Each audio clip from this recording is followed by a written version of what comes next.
Okay. Oh my gosh, if we catch this on, like, I keep thinking of dance until you die. We could do that. So yeah, like this was me throwing out like the idea that if we wanted music, this is just stuff that I'd already had found, didn't have to do much extra research and stuff, but an idea of what we could do.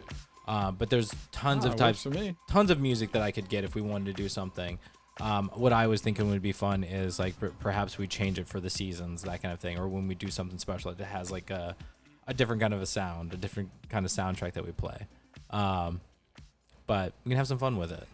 Well, I mean, you guys know how I'm all about connecting to the seasons, so.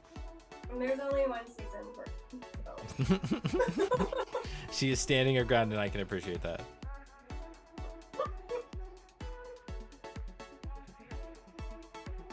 Oh man, okay. I gotta take it out. So this would be a fun one. I'm going to admit right now, like just as we're chilling here and chatting, I did not finish watching the movie. I'm literally watching it now, and I still have like 30 minutes left. Yeah, I'm seeing where we're at, and I'm like, oh my god, there's still 30 minutes. I'll say this as my initial thought. I'm surprised at how long this movie feels, but in a good way.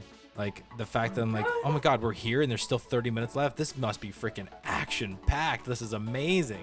So yeah, unfortunately, I'm not technically gonna finish this movie, but don't you worry, I got plenty to say. I remember it all. But now my understanding of the time is much better.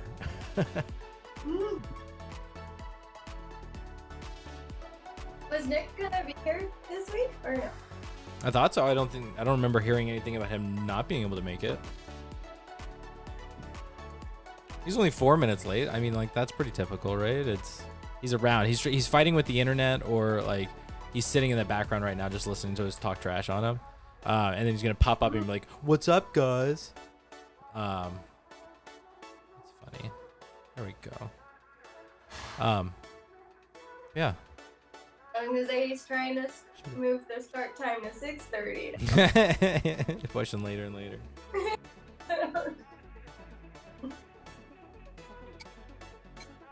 Just because there he is. Of course. I'm gonna run away real fast just to check in on dinner. But I'll be right back. Nick, good to see you, man. Enjoy the music.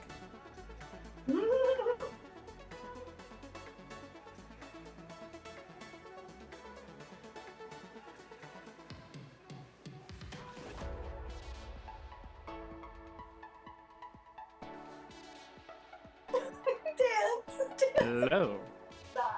Hello.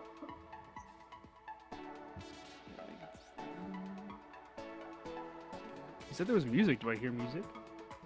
Yeah.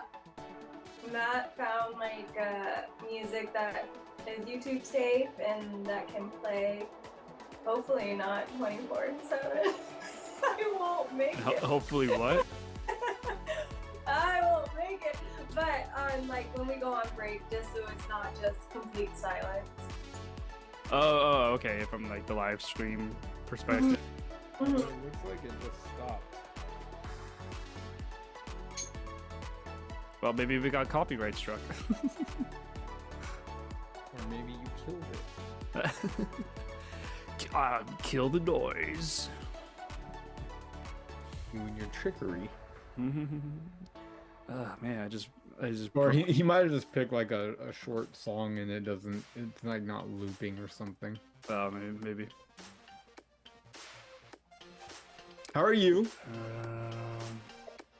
Oh, good. It's had a very. We got music again. Yeah, here now.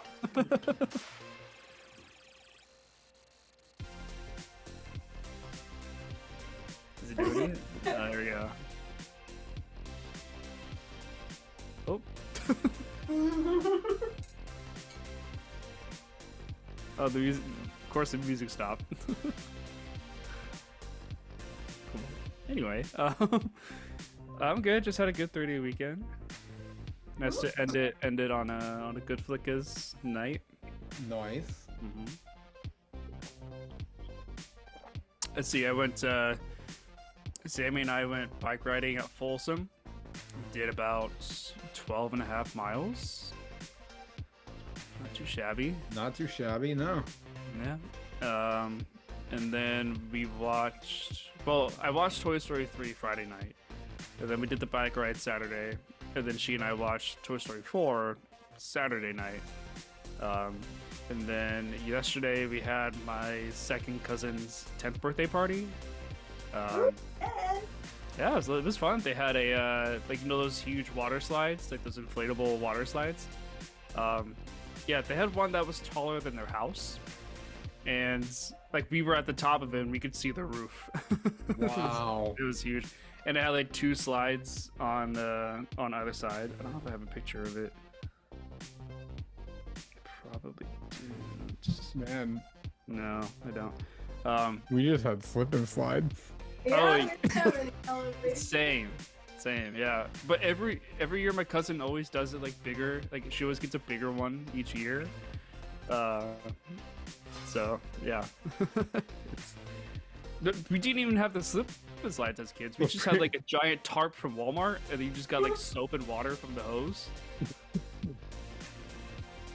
Yeah. On the 15th birthday mix, so I rented out Raging Waters. It's all ours. Yeah.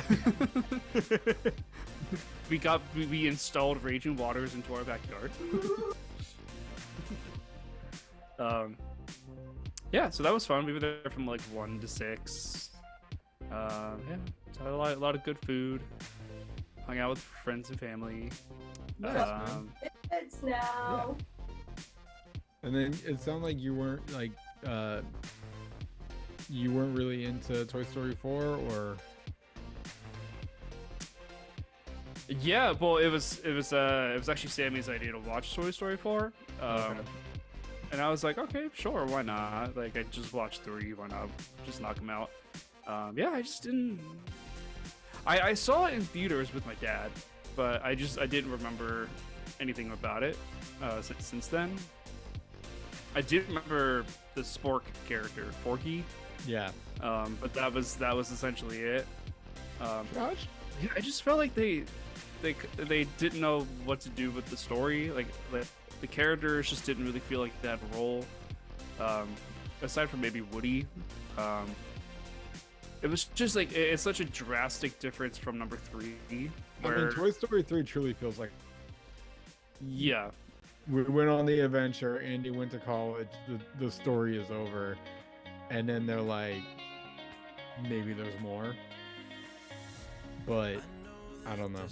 Maybe they weren't even thinking about Toy Story 4, and then they're just like, okay, fine, let's just do it, guys. yeah, it just Yeah, because what they wanted.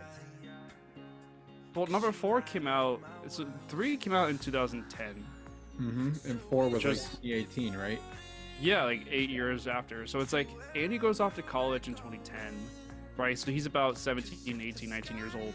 And then 8 years later, he would be in his mid-20s, like 25, 26, 27. And I'm like, they really should have done something where like Andy is like just gotten married, right? And like has a baby, and then the toys somehow, I don't know, maybe it's new toys, or the toys make their way back to Andy somehow. It's a dead giveaway. Andy and his wife stumble across a garage sale, and it just happens to have all of his old toys. Yeah, bam, there you go.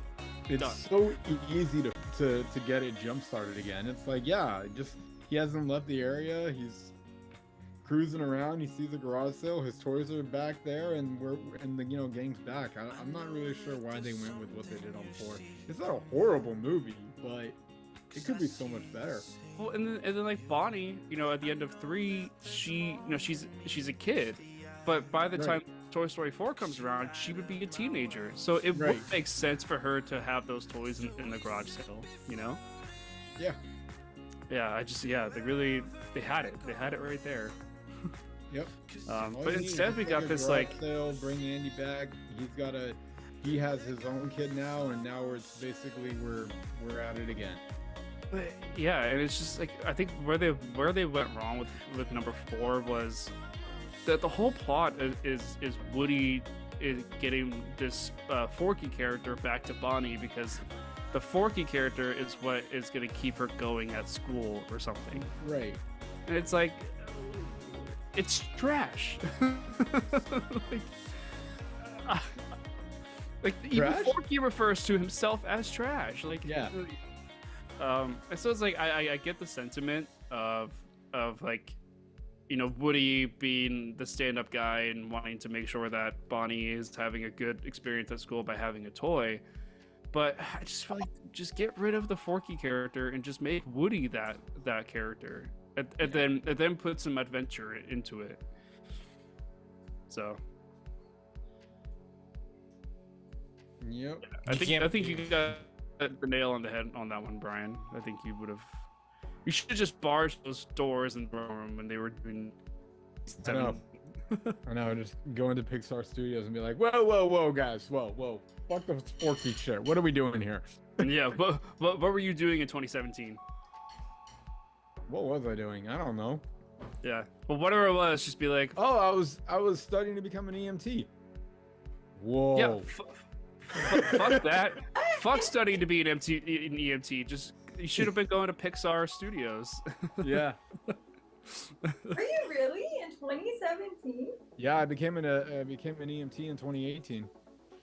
What? Hired at AMR Napa 2020.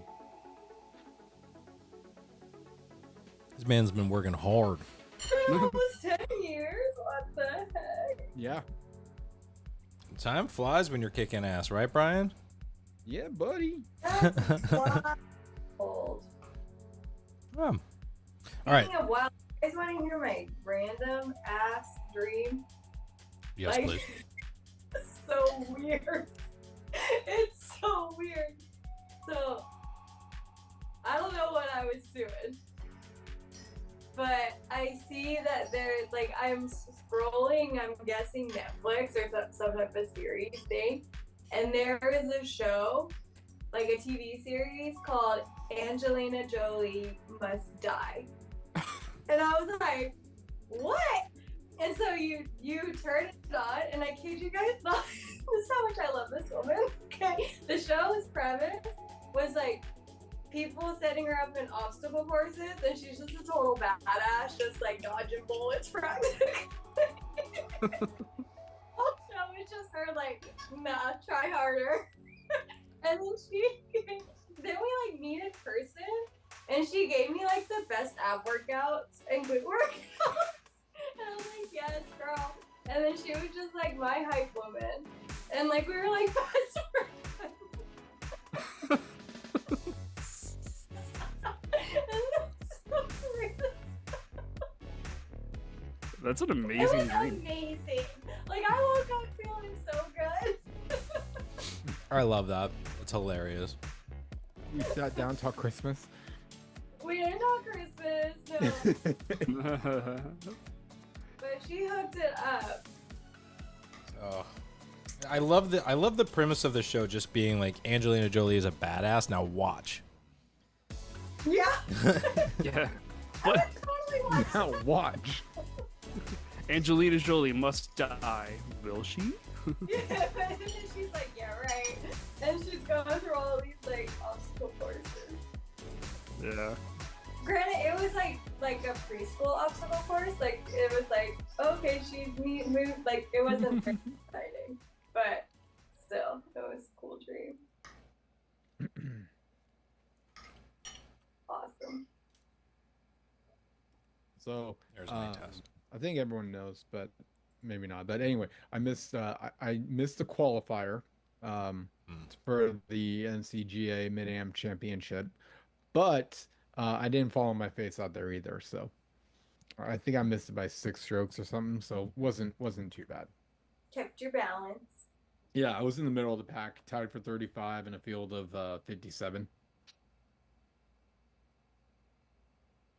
And that was That's my awesome, first one yeah. ever. So I Yeah. can't complain. No, man, nothing to sniff at there. Did a great No. job. Next one. I'm telling you, next Got one. You plenty got of this. plenty of other opportunities coming this year. Nick is It- not having that. You do better. Nick is like, it's fucking qualifier. Don't talk to me, You asshole. qualify or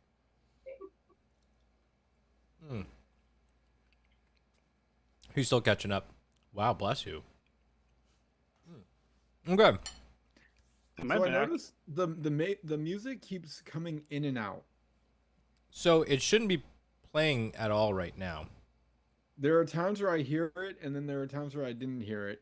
It And might. normally it's when none of us were talking is when it just randomly started to play again. Yeah, it's when so in Zoom you have like an audio setting that's basically like it's a gate, so it cuts off other people when something else is going. But like it when you're talking or somebody else is talking, it's muting all of the other microphones, so the music stops playing. Okay. Yeah, Gotcha. so I mean that's something you could potentially turn off, but it's totally up to you. We don't need to. Unless you want to. Like you want to figure that out now, so it just keeps playing. It's like I said, it's currently not playing at all, and that was mostly because we got the movie to do, and there's something else that we should be playing. So, excuse me. Oh goodness. Are you guys ready to hop into it and wrap up Pixar animation? Let's do it. hop her into it. Let's hop her right up into it. That sounds familiar. Is my idea. Copyright.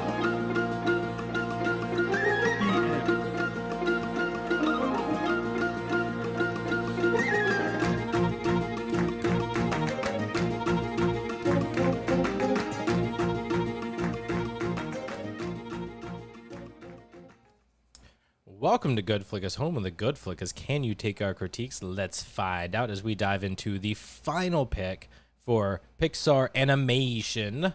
It is A Bug's Life. So our final pick, but the number 2 movie of Pixar. Love that. I'm, of course, Matt, joined tonight by Brian, a.k.a. as Bring Your Own Bug. Okay. Yes, I have questions. I see what you did there, and I definitely want to know. Yes, Brian, you have something before I move on, because I know you normally like acknowledge the name, and I'm stifling you right now because like, I want to talk about that. I don't even know what to say. It's a bug world out there, guys, and also bug juice doesn't come in a jar. Those are for the real reals. Comes from who you are. Is that an actual like bug juice reference? That was the song. Wow. But You don't this doesn't come in a jar. you don't remember the summer camp show? That's what I'm saying. Like, Bug I Juice? never. I'm asking if it was a bug. Like I remember the show, but I never got to see it. That's the theme song. I never got to see it. Oh man, you missed out. I That know, a- it was a that- show and a half. That was one that everybody was talking about. And, like I never got to see bug juice. Yeah, the theme is bug juice. It doesn't come in a jar. Bug juice comes from who you are. Nice. I don't remember the rest. I was hearing it in the Footloose theme. Bug juice. Kick off your Sunday shoes. Bug juice. Yeah. No, not quite. Well, all right. We also have Jen joining us. No Bull, No Kitty. Oh no, is that? Do I spy Kiwi's ear sitting just peeking in the corner there? Is that her? Oh, their tail. It's a paw. It's a paw. She's just like chilling. No. That is appalling. It's something. It's just a little piece of like a paw. Oh jeez. She is involved. God. Oh wait, is it her? Oh no, it is her ear. Oh, there she is. Hi. I don't think they can actually see on the stream. That's okay. We can see her. How you doing, Jen? You ready for a fun one? Okay, I'm actually confused. This was your pick, right? Yes. Okay. I couldn't remember. I knew we switched, and like I'm all confused. So I'm looking forward to refiguring out the order as we move forward. Nick is next, and then we're back on order. Okay. It's me, right? Yeah. You're next week. Yeah. Okay, sweet. So we're continuing as normal. Love it. Love Yeah. it. Got it. I always get Really confused when we complicated. swap things around. It's always easy, but it's just that paranoia of like, oh, it's something different this time. It's something weird. It was only me and Brian. That was it. Matt, it's not like a leaf has fallen in front of us, all right? Where's the line? That's all I'm saying. Where's the line? Where is it? Where's the line? I feel like anytime Matt walks to work, there's just leaves falling in front of his face, and he loses direction every time. It's literally a straight line for me. Like I have Yeah. it's a straight shot to work. I feel like Matt has palpitations when his GPS is recalculating. Insane, drives me insane. You sent me off on this back ass road, and now you're like, oh no, recalculating. What? Where are you sending me? I always love when the GPS, like, you start it, and it's always like, head east, and you're just like, where? What direction is that? Yeah, what's east? Left or right, lady? Yeah, what is east from here? Like, from me? From you? You want to tell me that in knots? I don't know what that is. Did you hear voices? Oh, hi, kitty cat. All right. We also have Nick joining us, aka Flickaless. That's actually fun. I like that. That's fun. Flickaless. Yeah.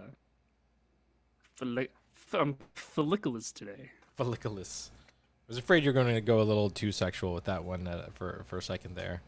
Huh? Don't worry about it. Pixar animation. I know, right? We're keeping this straight G. Sure. Okay. Keeping it gangsta. You know, it's sometimes we tank movies with our scores, and sometimes Matt tanks movies with foul language. This is not going to be a G movie, I promise you that. But yes, welcome. All right. This is it's A Bug's Life, our final pick for Pixar animation. Jen, this was your pick. Why A Bug's Life? Yeah. Well, I wanted to pick Wally, and it got stolen from me. Oh. I'm sorry, Jen. So, yeah, I don't know. Honestly, Bug's Life just kind of came into my head. I think because, like, hearing us talk about the light scene all the time, I was like, well, let's just throw it on. Not a really deep meaning behind it, but I thought it would be good to compare. I love my comparisons. Like, we just watched a fairly new Pixar movie, and now to throw it back to 98 and just see where they've gone downhill from or where they've improved. Yeah, totally fair. I do like that we've kind of spanned Pixar for the last 20, is it 30 years? 30 years. 30. 30 years. 30 years. My God, it's still hard to believe. But all right, does anybody want to go first to talk about this A Bug's Life, and initial thoughts, scores? Go ahead. Go ahead. Look at us. Yeah, A Bug's Life. This is a movie I've definitely seen a few times as a child. Not in theaters, but we had it on VHS, like in the clamshell case. In fact, my mom has it somewhere in her basement. So, yeah, not my first watch on this one, but this is my first time watching it in, like, again, I know I've mentioned this before with previous movies, but first time watching it in, like, the 4K remaster, like widescreen. So it's definitely not like the same kind of like standard definition square blurry picture that I saw as a kid. So this movie, it's decent. It's kind of boring to me. But it is well done. There's a few fun characters. And again, with this one being, I think it's the second Pixar or third one, like still very early on, the second one. With it being still early on, it is still well done and amazing that they could even achieve something like this in the 90s. when we know what video games looked like in the 90s versus what Pixar movies looked like in the 90s. It's astonishing. And so like I really have to give them credit for the effort, because I remember we talked about Toy Story. They were like, we can't animate water, and then in this movie they're like, oh, remember when we said we couldn't animate water? Well, let's make a whole scene with just water. So they've really pushed the limits on this one, and I really have to applaud them for it. But I just think the story is just kind of meh. It's just wasn't doing it for me. But I think the voice acting is great. I think like characters are fun. But overall, I'm giving this one a 3.8. I don't think it's a bad movie. I just don't think it's up there. Okay. Sorry, I'm going for the mouthful, but Brian, did you want to go next? Sure, I'll go. All right. A Bug's Life is I'm no stranger to. I've seen it more times than I can count. It actually a memory that I have big pretty whatever I'm trying to say is God help me with words Words today. escape me. Rewind. Yeah, sorry guys. I'm still recovering from my 36-hour work shift. Anyway, what was I saying? Memory. The memory that I had about this movie is when we went to camp at Lake Shasta. They would all. I talked about this. They would have movie night. I want to say when we did Enemy of the State. That sounds familiar because I know we watched that one too. But every once in a while, they would have movie night at the campsite, and A Bug's Life was definitely one that was featured a lot. I mean, it matches the tone of camping and all that stuff. So it was kind of a no-brainer. But yeah, so definitely watched. I've seen this one a lot of times. It's it's for a second Pixar movie. Just the difference between Toy Story and A Bug's Life is like day and night with what they've done. Uh, just basically creating a a world that is so small to the naked eye, yet completely making it into a movie, and really pushing the envelope when it comes to the use of multiple characters, such as a colony of ants and grasshoppers and whatnot. And I mean, I guess I wouldn't call it a boring story, but it is an interesting story to me. Um, I like the way with how they were able to make something as like a little insect of a grasshopper become so evil. That is probably not easy to do. And what else? It's got a good little message where just because things are going on one way doesn't mean that they have to stay that way, especially if you're being forced to slavery and afraid of your own lives and whatnot. So good. It's kind of like you can tell like the birth, or like not the birth, but the start of Pixar movies and how they're going to be used to motivate and whatnot. The gears are starting to turn and you're starting to see where they're going with these movies. um yeah. Animation I thought was really great for 1998. Nothing to complain about there. And I'm giving this one a 4.2. Nice. Okay. Excuse me. Um, yeah, I sorry, trying to find my spot. Yeah, this Bug's Life. This is not the first time I've seen this movie. It has been a while. And Nick, I don't think you were here early enough for it, but I didn't get to finish this movie. I was literally watching it as we were on, and they're looking at me. I have the headphone in one ear, and the movie is playing, and I had 30 minutes left. Not going to happen. So I didn't finish the movie on this watch, which I do apologize for not being fully prepared, but I'm not apologizing because I'm doing things. It's important. But I'm ready to talk about this movie, and I'm excited because it's been a while since I've seen this movie, and I've always enjoyed it. To me, it's always fun. I think I've brought this up when we did Honey, I Shrunk the Kids, but I love when sets do this thing of creating like the big, like something being small and seeing something that's like normal to us.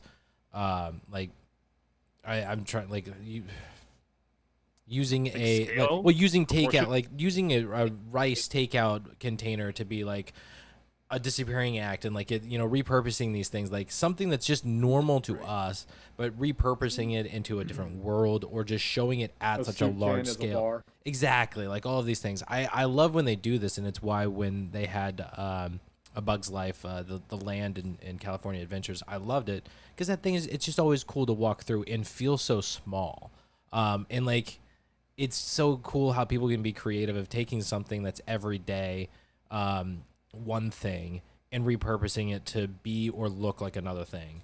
Like they used to have bottle caps that were they used to create the lampposts and everything. It was brilliant what they did, and I really enjoy that about this movie because I've seen a few behind the scenes stuff where when they were researching for this movie, they were trying really hard to just like be small, get low, and see what it was like looking up at the at the sky from the dirt, from an ant's point of view.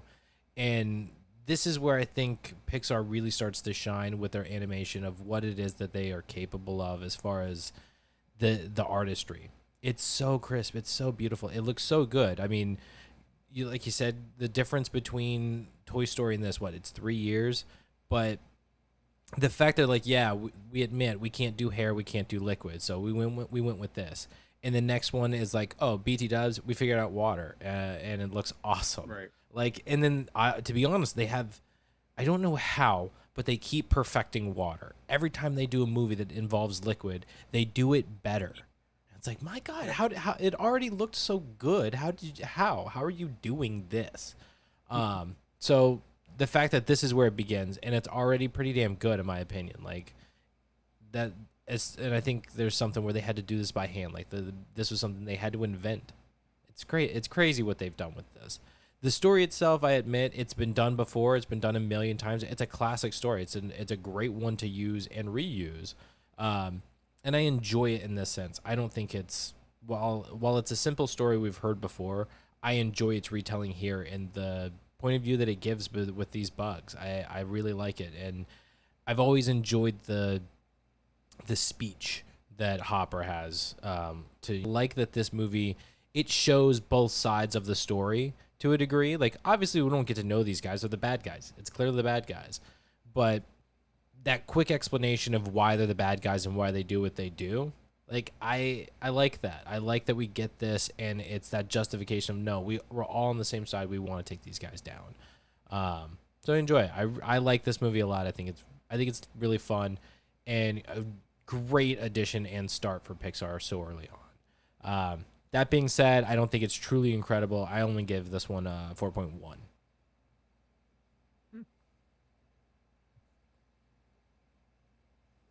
All right. So yeah, I've seen this movie, but it was like watching it for the first time. I didn't remember anything about it, and I think I mentioned this last week when I told you guys my pick. But like, I always confuse this one with ants all the time. Still do. Like, okay. Um, Completely different but story. is it? Oh yeah. Okay, well, we'll have to watch Ants. Hopefully, it starts streaming. Uh, but yeah, this movie, it's interesting. It's very interesting because, like, in the very beginning, like already, I was like, wow, they really have come such a long way when it comes to like scenery and landscape. Because to me, that intro of the tree and the rocks, like, it didn't do anything. I was like, this is like watching Super Mario Brothers or something on Nintendo. Like, it was kind of pixely and not as sharp and clear. And it's like you can visually tell you are watching a movie. It's not like, whoa, is that real life? Which it was fun. It was fun to kind of really step into that. And that I got all of my creativity back from what we lacked last week, at least for me. I felt like this movie had so much more creativity and effort and out there ideas, and it shows. Um, and I forget where in it, but I feel like they put a lot of like, we're gonna put our toes in the water and see if this grabs people's attention. Like it's like you got to see a lot of like play in this movie. The story itself is alright. It's decent. Um, which I guess that is what we are critiquing in a way, but like how they, I like the visual. I could watch this movie without any like sound or story, just like visually enjoy it. So with that being said, I'm giving it the lower score, which is a 2.9. Wow. Dang. Wow. Okay. Jeez, Jen. It's always fun. What while I can never predict what you're gonna feel or how you're gonna feel about a movie, I respect that even when it's your pick, you're brutally honest with your feelings towards it, and like it's your pick, and you're going like, no, 2.9. No. Choose better, Jen. I want to know like what the number of movies Jen has picked, and she's given a 5 on. Even a 5? What is that For my ratio? Yeah, for your own Like picks. my own. Oh, I Yeah, don't know. because I feel like you give 5s a lot, but they're not for your own movies. Jen, you have She you gave have 5 struck to me. Rush Hour. 5 to Rush Hour. Oh, that was your Love pick. it. Okay. Yeah. That's the only one she's given herself. Jen's ratings for her movies this year: Oh, jeez. Amber Alert 2, Rush Hour 5, Rush Hour 2 2, Life or Something Like It 1.7, A Bug's Life 2.9. I love my movies. You are having a bad year, Jen. It was a bad year. Oh, rough.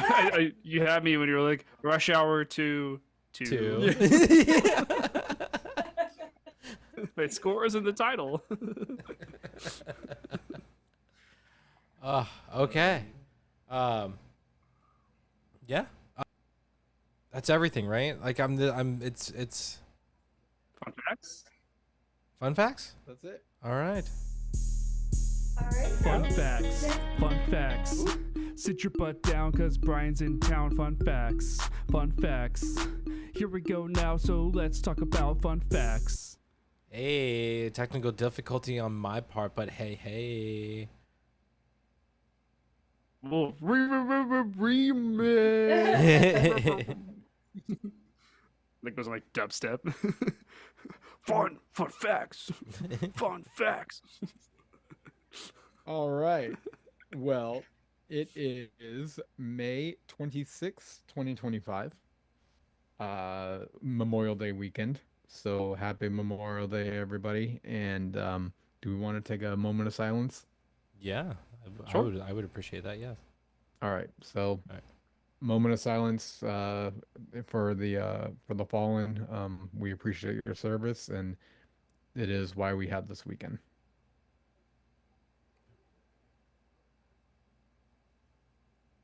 All right. Um, so Bug's Life comes out in 1998, and what? I was 8 and great. You were 8 and great. You were 8. I don't know about the great part. I was great. All right. Directed by John Lasseter. He name maybe sound familiar because we've done Toy Story. But you know, his just to refresh his 5: A Bug's Life, Cars 2, Toy Story 2, Cars, and Toy Story. Hmm. So really important person in really getting Pixar up and running between Toy Story, A Bug's Life, and then you know kind of circles back in the later years. But those are two just really good movies just to get Pixar jump started. Uh, so your cast. You've got Dave Foley, who is the voice of Flick. A lot of people don't know this for some reason. I don't think it really sounds like him that much, but Kevin Spacey is the voice of Hopper. Yeah. Oh, you know, See? yeah. Exactly. I recognize the voice. Yeah. One that I didn't notice until I did the research is Julia Louis-Dreyfus is Ada. I did not know that at all, and it barely sounds like her. Yes, Jen. Can I just say, to me, Hopper looks a lot like the bad guy in Richie Rich. I've never And thought I of was that. I was I don't. I see more of Kevin Spacey than anything else. Oh my god. I was expecting his voice to come out of Hopper, and when it didn't, I was like, oh. Yeah, I don't know. I definitely see more Kevin Spacey than I do the I forgot his name. I can find Reggie it in a Van second. Dale. I'm pulling it up. Because he's also like the Jumanji in Jumanji too, right? He's not in Jumanji, no. That's the bad guy in Richie Rich. Yeah. Okay, no, that's not who I'm talking about. I'm not okay. I'm talking about the back. Okay. The bad Oh, guy in you're talking Jumanji. about the butler. He's not. He's the best guy. Jonathan Oh, Hyde. okay. Sorry. Yeah, he's It's the been he's a while. Okay, so the butler. Yeah, him. Whereas like Cadbury. Cadbury. yeah. And Robin Williams Jumanji or the new one? And Robin Williams. Robin Williams, he's the I dad don't know. and yeah, he's the dad and No, I don't know. the hunter. I think Hopper looks pretty close to Kevin Spacey. I'd have to agree. I do think that's What- funny though. Pull up Kevin Spacey. 'Cause I don't know Yeah. who.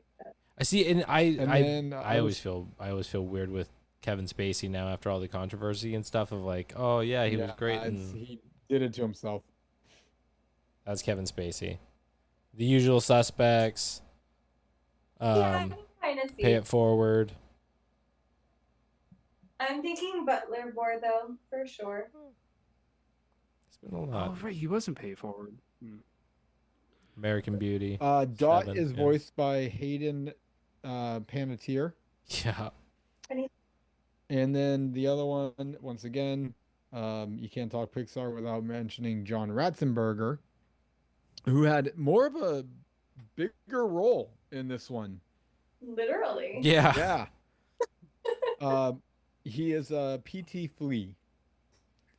And a lot of people don't know this. He is also one of the bugs in the mosquito bar who's sitting down and they're drinking their drinks, and that's as a reference to him in Cheers. So he's Cheers, okay. is he dressed like a Is he the one postal that- worker? No, but that would have been great. Wasn't Hayden in Amber Alert?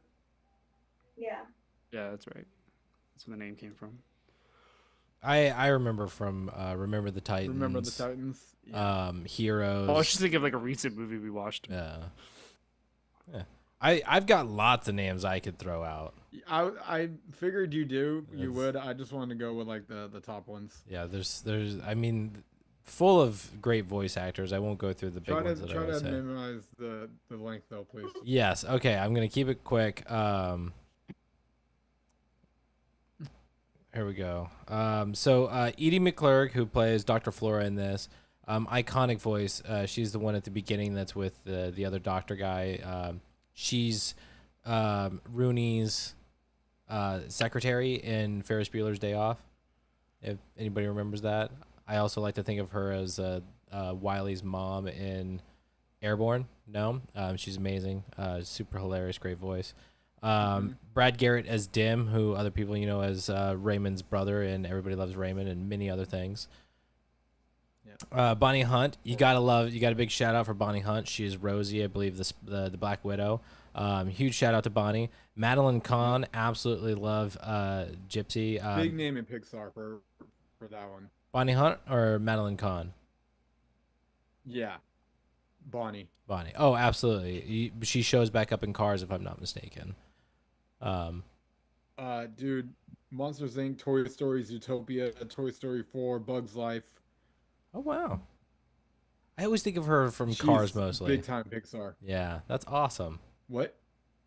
That's awesome. I always think of her from Cars mostly, but the fact that she's in so much, that's awesome. Yes, Madeline Kahn from many wonderful things, Doctor Young Frankenstein and Clue. If anybody has seen that, she's I think Mrs. White. She's hilarious. Dennis Leary is Francis the Ladybug, another iconic voice. We saw him in oh God, what's the one with no, like Sylvester Stallone and Sandra Bullock. Demolition Man. Dennis Leary's in Demolition Man. And also Operation Dumbo Drop. David Hyde Pierce is Slim, the stick thing. Niles Crane from Frasier. If anybody watched any of that, love that. Richard Kind is my favorite though. I've got a big shout out to him, who's Molt, the Hopper's shitty brother, who's just constantly. Richard Kind is just absolutely hilarious, and he's got a great, funny voice. I know him from lots of stuff, but I think of like Spin City and his reappearances on Scrubs. But he's been a lot. Recognizable voice, recognizable face. You definitely know who this guy is. But yeah, that's my list. I'm gonna keep it short. Quick shout out to Phyllis Diller as the Queen. Yeah, keeping it short. I know I get long, and I'm trying. There's a long list. And I mean, no, the cast is crazy in this one. It's so many heavy hitters, but I wanted to bring up the Julie Louis Dreyfus. I would never know how to say it, but she was in Onward as the mom. So just fun that she's kind of found her way back into Pixar too. Like she hasn't completely disappeared, and she's definitely been involved with Disney in the more recent years. So shout out to her.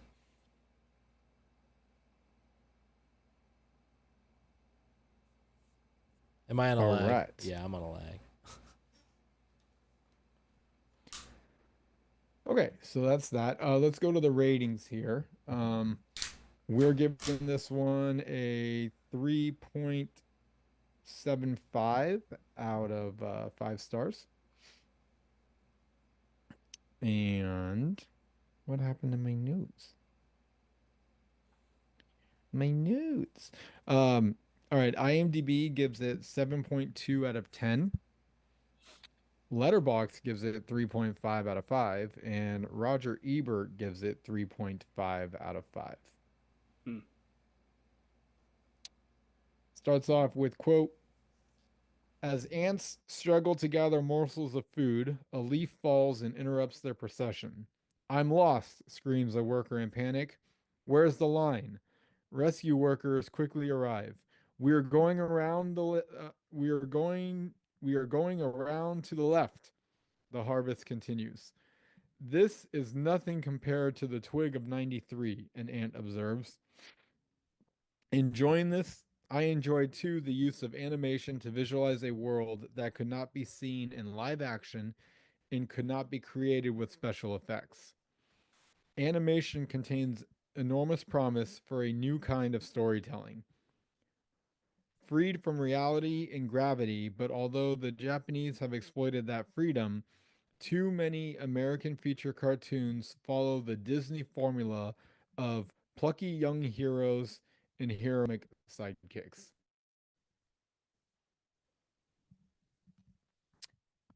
There you go. Good. What? I don't like it. You don't like it? No.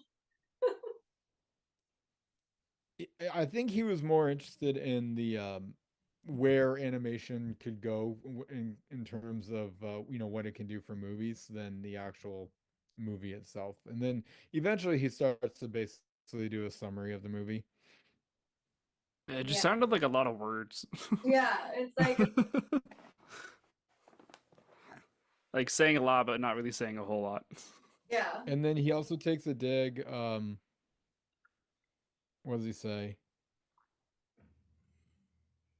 Okay, so quote, Disney co-producer broke new ground with Toy Story in 1995, and now with A Bug's Life, it runs free. The story about an ant colony that frees itself from slavery to grasshoppers is similar in some ways to the autumn's other big animated release, Ants, but it's aimed at a broader audience and lacks in the in-jokes. So also doing a little bit of comparison there too. What do you guys remember Budget? of Ants? Like Jen, you get them mixed. Like, what do you guys remember of Ants? Because they came out the same year. What do I remember about it? Yeah, like because again, they came out the same year. It's about ants. It's about bugs. Like, what do you guys remember about Mhm. it?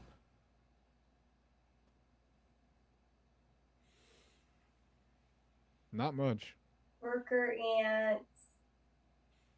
Something threatens their work. I So think the queen dies in that one. What is it like? Antopia, Utopia, Yeah, Euphoria, it's Insectopia.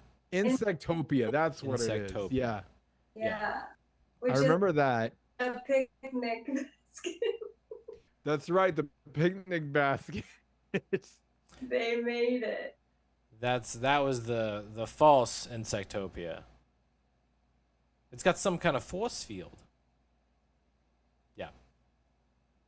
So so that movie, the big thing with that one is their military on the inside is trying to essentially get rid of the worker ants and make it a colony of nothing but army ants, like warrior ants. And within that they're trying to kill the queen. Like it's a bigger, heavier story. It starts off where all of the ants, or they send a huge, like the strongest, closest soldiers to the queen off to fight termites, where they all get destroyed. I mean, at one point he's talking to the head of a soldier, like it's acid is burning these guys. Oh yeah.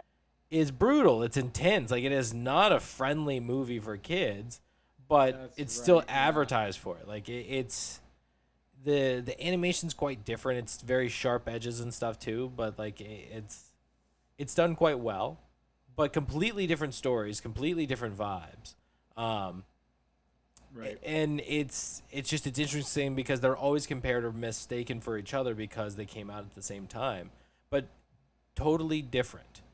And I like Ants, don't get me wrong. I think it's a lot of fun. But for me, it's like DreamWorks is not afraid to go for the heavy hit with, like, this is animation, and yes, we want you to watch it with your kid, but we also want you to want to watch it. Because this is right before, I think this is pretty close to Shrek. We're right up in the cusp of Shrek, where they Was just that was that blow. DreamWorks first? Was what DreamWorks for first. Ants. Yes, I think it came out like a couple of months or something before A Bug's Life. No, I'm saying, was that their first production that they did? Their first one? No. Like Pixar was Toy Story. No, I think DreamWorks, some of their earlier, because this is before they were doing that. So, like, stuff with DreamWorks, I think, was probably things like The Prince of Egypt. Oh, okay. Like, I think they had some of that stuff first. Gotcha. Let's see. DreamWorks movies. All right. Budget 120 million and worldwide gross 363.2 million. Ooh, wow. Not bad for a second feature.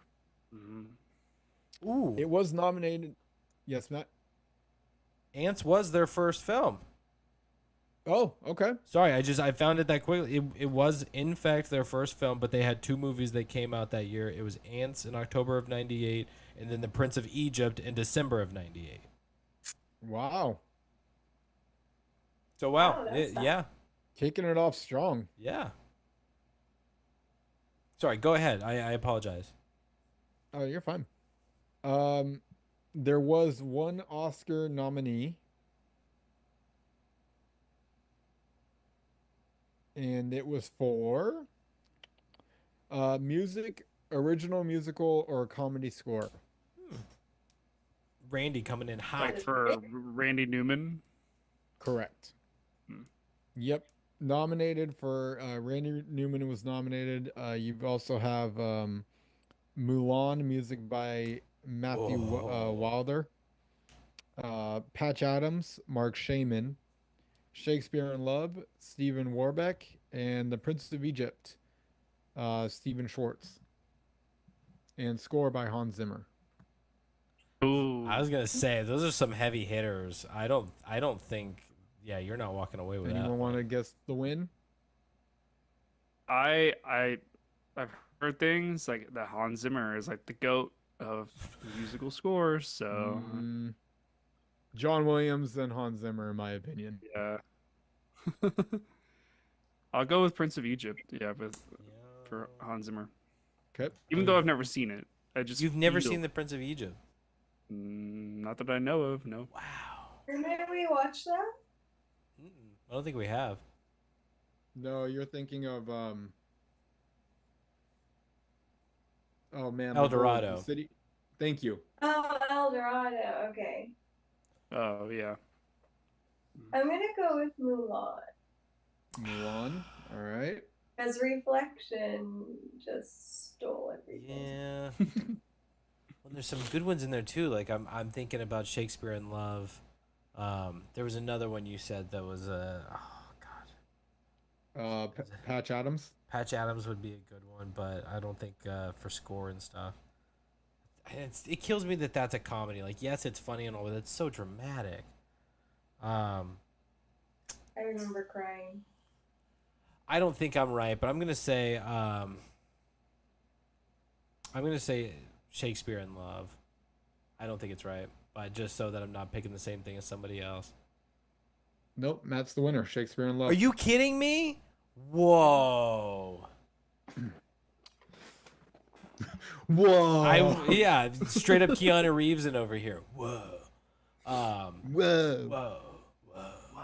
Whoa. That's no, I did not expect that. I really would have thought. Well, those guys had to have won something as far as Shakespeare in Love also won best picture. Really? I mean, I enjoyed it, but I didn't win realize it was against- that good. Win against Elizabeth, Life is Beautiful, Saving Private Ryan, and The Thin Red Line. It beat Saving Private Ryan. I'm a little surprised. Wow. I'll be honest, I have not seen Shakespeare in Love, but I certainly have seen Saving Private Ryan, and that is like Oscar bait at its finest. I'm surprised that it beat it. I enjoy Shakespeare in Love. I think it's a lot of fun. Gwyneth Paltrow is great.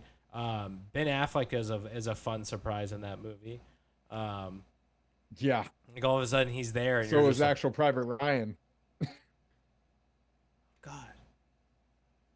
Do you remember who Private Ryan is? Yes, but it's Matt Damon, so it's always great. Yeah. But I was trying to remember because there was like another character in Saving Private Ryan. Oh no, is it Vin Diesel I'm thinking of? I think it's Vin Diesel, where it's like it's that big name that's like, oh yeah, they were in that. They didn't survive it. But Yeah, they were Diesel's in it. I in think it's there. I don't think he is that long though. he gets taken out. I think in Asynchronous the, sips. it's good, right? Yeah, I think he gets taken out in the first city. Yeah. Unfortunately. Spoilers. All right. He is Groot. Let's see. The Bug Zapper Mosquitoes are the co-directors. Oh, okay. I think that's like the best kind of cameo you could have. Yeah, I agree. And if I remember, I think that was in the trailer. That was the Yeah. other thing. Watching this, I was like, that was the trailer. That was the trailer. Like, I definitely was like picking the trailer parts out. P.T. Flea is Ratzenberger's favorite role that he's done. Molt was created as comic relief and made Hopper's brother. And the reason why they made him Hopper's brother is because they knew that there's no way in hell Hopper would allow someone so annoying in his crew if he wasn't related. Like the relation is what keeps that alive. Otherwise, Hopper just with the way Hopper is, just eliminates the problem immediately. I'm like, way to think, fully think outside the box on that one, Pixar. Good job, guys. Solid character development. Mm-hmm. That's good. The Pizza Planet truck. Anyone see it? Oh, I was looking did for it, missed not. it again. Wow, that's sad. That's I fucking also sad. missed it in the other Toy Stories too. I was cooking dinner and watching on my phone. It is so big. I It know. is but like other movies, they have like Pizza Planet, like miniaturized. Like, ha, we put it there. Did you see it? It's like this one is like, it's basically right after the circus scene. It's parked right outside the trailer. Like half of your screen is filled with the Pizza Planet truck. Now I gotta Google this. See how stupid I am. Oh, I'm surprised you guys didn't see that. All right. I think. There was a possible title. Hey, What? I think I saw the cup that I think Buzz hid under. Good job. Where Planet. was that? Because that's one of my fun facts somewhere. So that one was where did I know it said big gulp and it was on top of something. Yeah. Do you know what the actual cup is though? Big gulp. No, that's 7-Eleven. But it said something. Pizza Pizza Planet. Pizza Planet. Oh, it is. It says Pizza Planet. Okay, I knew I saw the cup. I was like, sorry. I just looked at the scene, the truck, and yeah, The I little remember Philly? the truck, and yeah, The I little remember the trailer, but I never saw the truck. It's not. It's also not half of the screen. Oh, It's like an please. eighth of the screen, Brian. It depends on how you're panning it, because the camera. It depends on how you're panning it, because the camera pans up and then eventually it's there. The possible title was Bug Story, Yeah. Toy Story. but they bailed because they didn't want to be. Pixar didn't want to have to always be known as the fill in the blank Story. story. Good call. Very good call. Really, really good call. Yeah. Because it would definitely have gone that way. Yeah, exactly. Can you imagine something like Ratatouille story? Yeah. The car story. The car Finding Nemo story. story. Or actually, that would be Fish Story. The fish story. Yeah. The car Lost story. Fish Story. Yeah, they'd be limited. The robot story. There was a possible Hopper, Is it the butler from famous actor that goes by the name of Robert De Niro. Oh, I could see Oh. that. Hey, I'm hopping here. But he turned it down multiple times and just wasn't having it. Multiple times. Yeah, I think they kept coming to him. Huh. Animators used a bug cam to help with the look of the film. So they put a camera like on like the size of what would be a bug and had it cruising around, and that way they can actually see what it looks like. I know that they went outside the like the garden area of the Pixar studio, got on their hands and knees and like peeked into the bushes to get an idea of what it's like. And you see The no. start of Pixar research happens right here. I wish there was a photo of like seeing a bunch of Pixar animators just like their butts sticking out in heads and bushes. Like Yeah. we're studying for a movie. All right, this is kind of long, so bear with me, but it was too good not to pass up. Another challenge came in the form of sound design, specifically how to recreate the sounds of bugs' wings flapping. After lots of experimenting, a wide variety of techniques were developed for different characters. For example, flexible drinking straws were bent and straightened to create the sound of the grasshoppers. The shells of uncooked crabs were cracked open for an extra bit of crunch. Motorcycle engines were blended with a dragonfly's buzzing to create the sound of the grasshopper herd. That's good. To mimic the sound of Hopper twitching his antennas, the team used fingernails scratching on a blackboard. Ugh.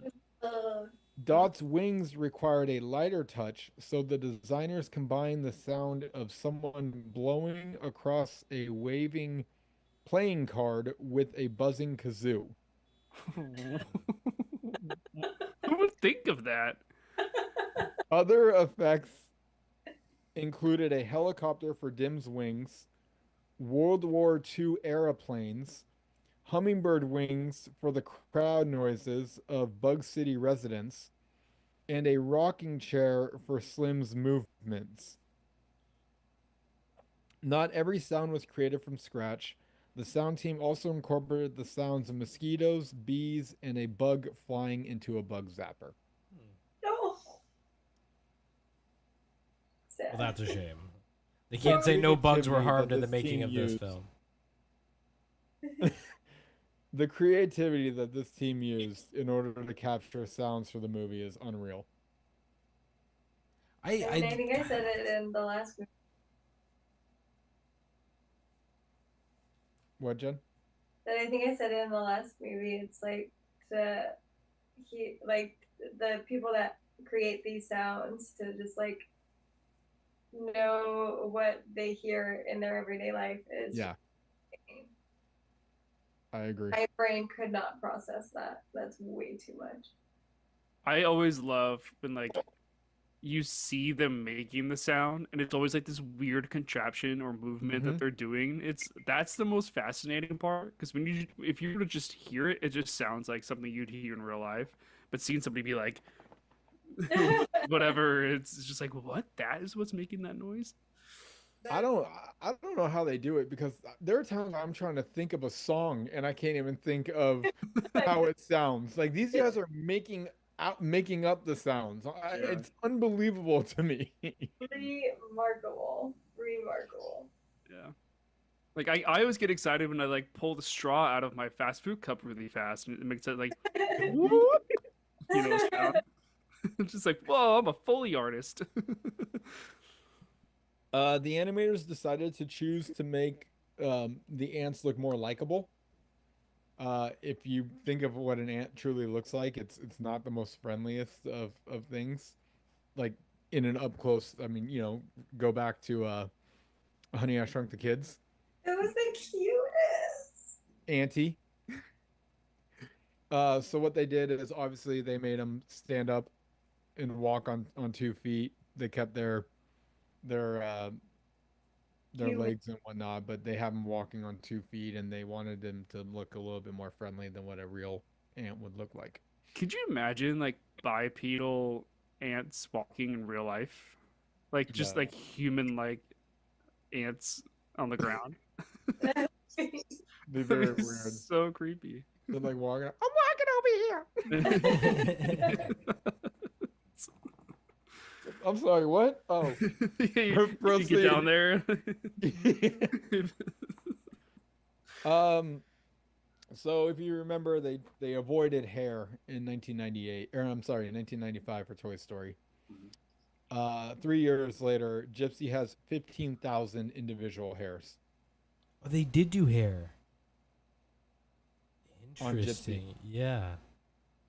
15,000 from we don't do hair to 15,000 individual hairs in a matter of 3 years, and then obviously 30 years later, what they've done with hair is unbelievable. And water, yeah. And water, yeah. I mean it, yeah.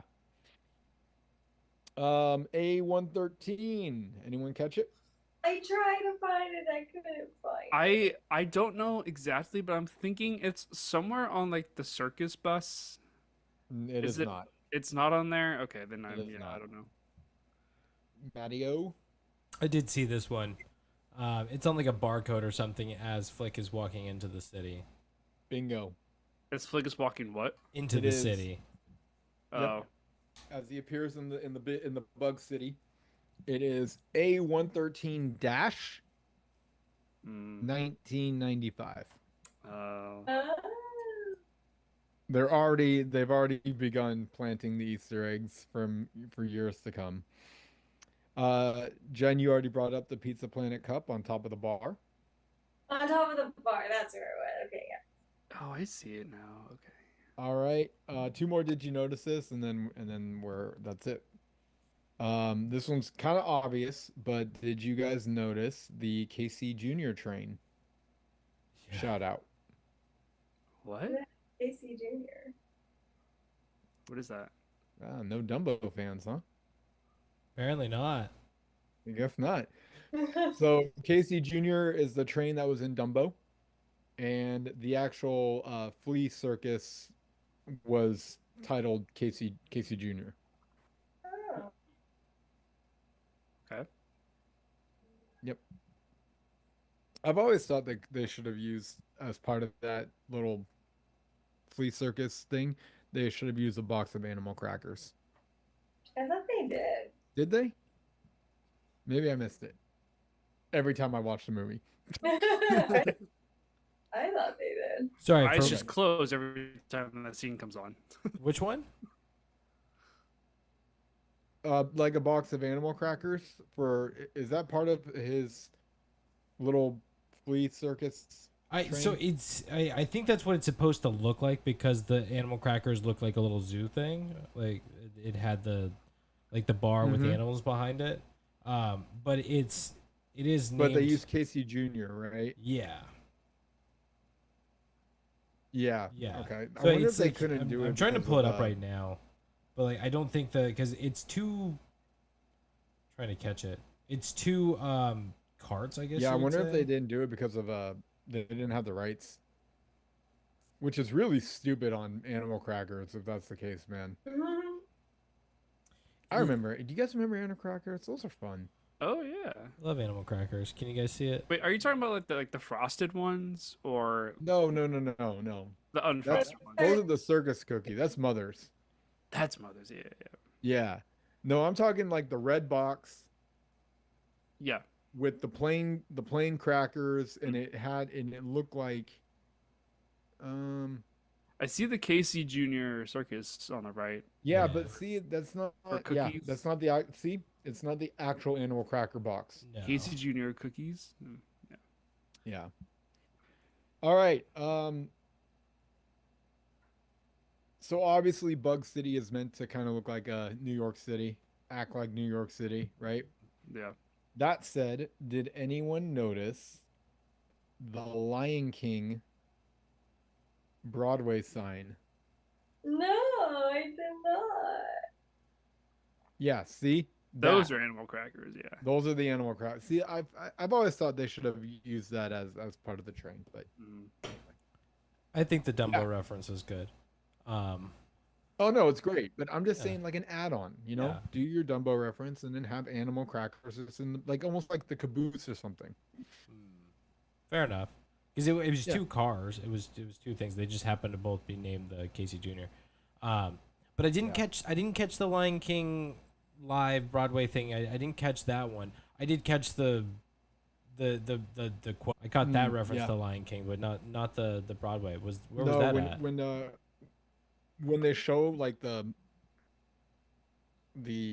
head-on shot of it where you can see all the buildings and all that, you'll see that the Lion King Broadway sign is on the right side of your screen, probably about in the middle of it. It's right there. And I'm like, wow, look at that. I saw a sign called Darla. Yeah. Yeah. I'm trying to pull up the scene That's now to it. see if I can spot it. Boom. All right. You saw a Darla sign? Yeah, it's the like it's like the gold it's the Broadway Lion King sign. You know, it's gold and it's got the black lion face. Well, here we go. We got the giant bug. Here we go.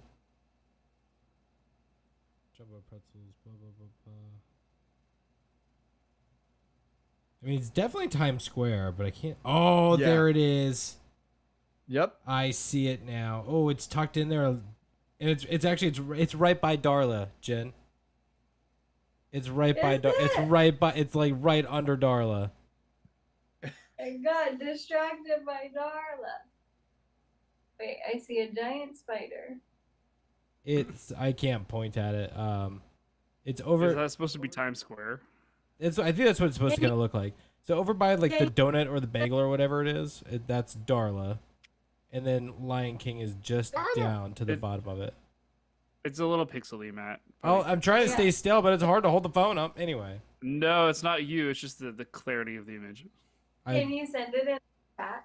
I'm literally watching this on Disney Plus and scanning through to get these, so I don't think so. But I'll try and get a good picture of it. But yeah, you can totally see Take a screenshot and put it in the WhatsApp. It doesn't let you take a screenshot. It doesn't? No, every time you do it, like it blacks it out. Well, then take a picture of the picture. It's weird. How does it know? Safety protocols. Anyway, quick break and then we'll come back and hop into the movie.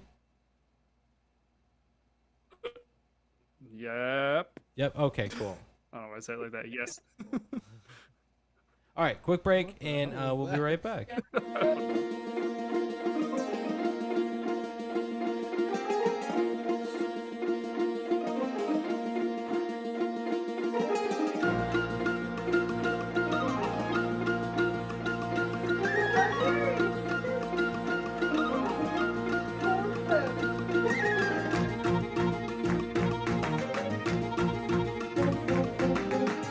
You see it? I did. Yeah.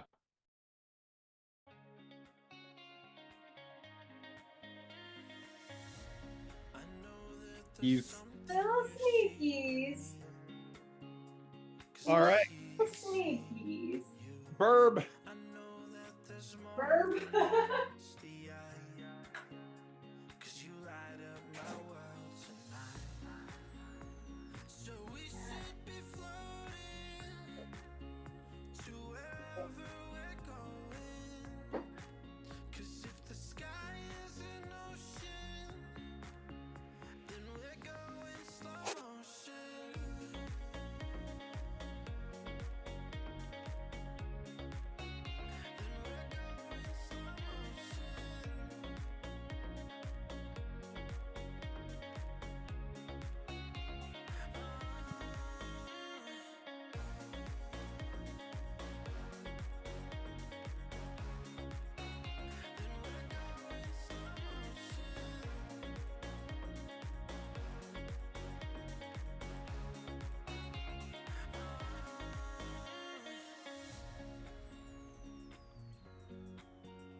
There's something you see in me, 'cause I see the same in you. I know that there's more than meets the eye, 'cause you light up my world tonight. So we should be floating to wherever we're going, 'cause if the sky is an ocean, then we're going slow motion.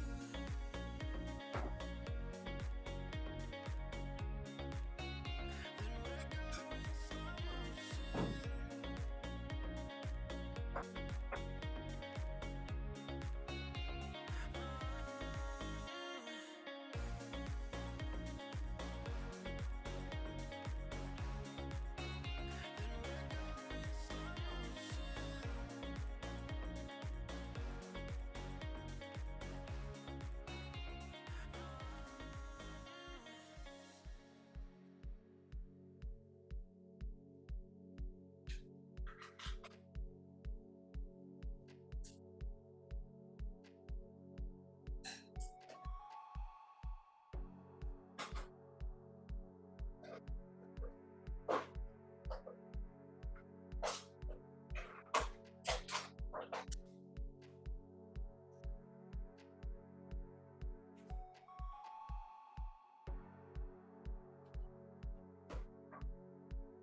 Yes, my love.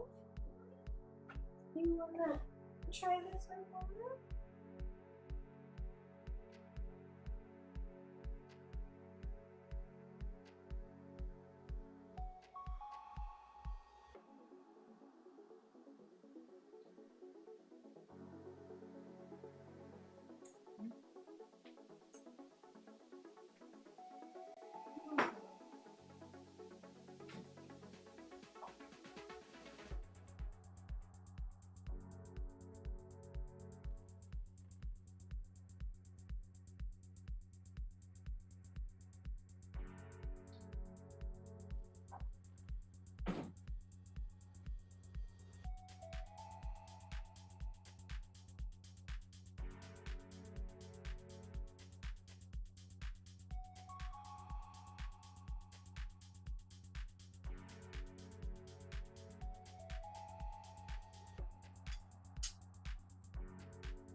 So my bars turned out pretty good.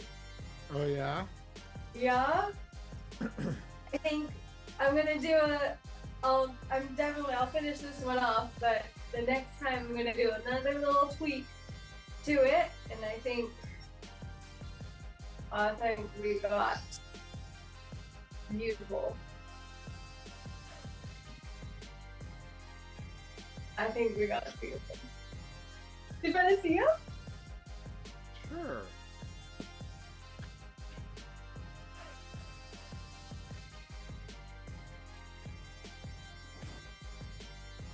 It literally looks like a cake.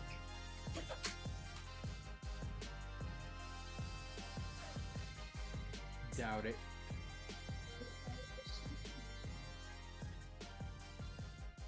Did you say I doubt it?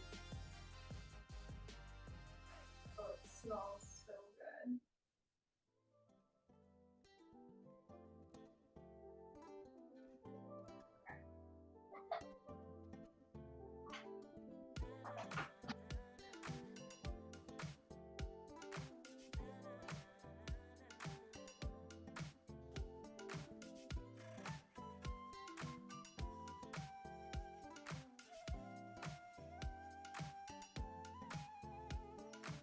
I'll send it just to you, bro.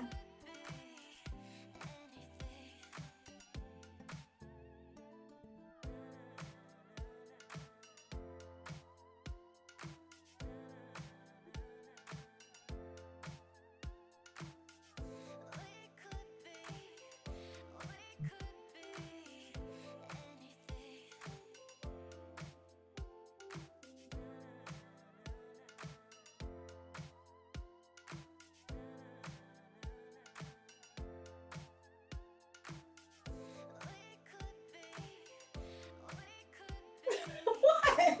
It doesn't look like cake. No. It looks like cake.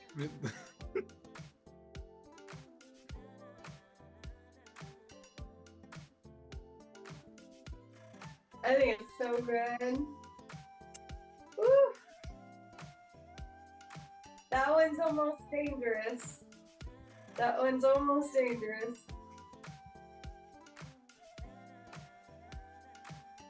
What's dangerous? I got creative today, and so like I attempted to make homemade protein bars Oh. like last week or a couple weeks ago, and they were delicious. I just didn't quite get the texture right, so I was like planning to make them again, but get it right. And then I had this idea of like, oh my gosh, I could use this as a crust and make like a cheesecake. So I made I attempted to make a peanut butter cheesecake protein bar. Okay. And the flavor is on point, the texture is on point of the bars, but I need to work on the cheese. But do you want to see a photo of it? Yeah. I'll send it in the group. That You sounds. talked me into it, Matt. I'll Yeah. send it in the group. You're sending me. I'm having such And a. my brother's hating. He's a health nut. My brother's such a hater of my art. I say it looks like a cake, and he's like, no, and he's sending me gifts of people eating cake. It does not.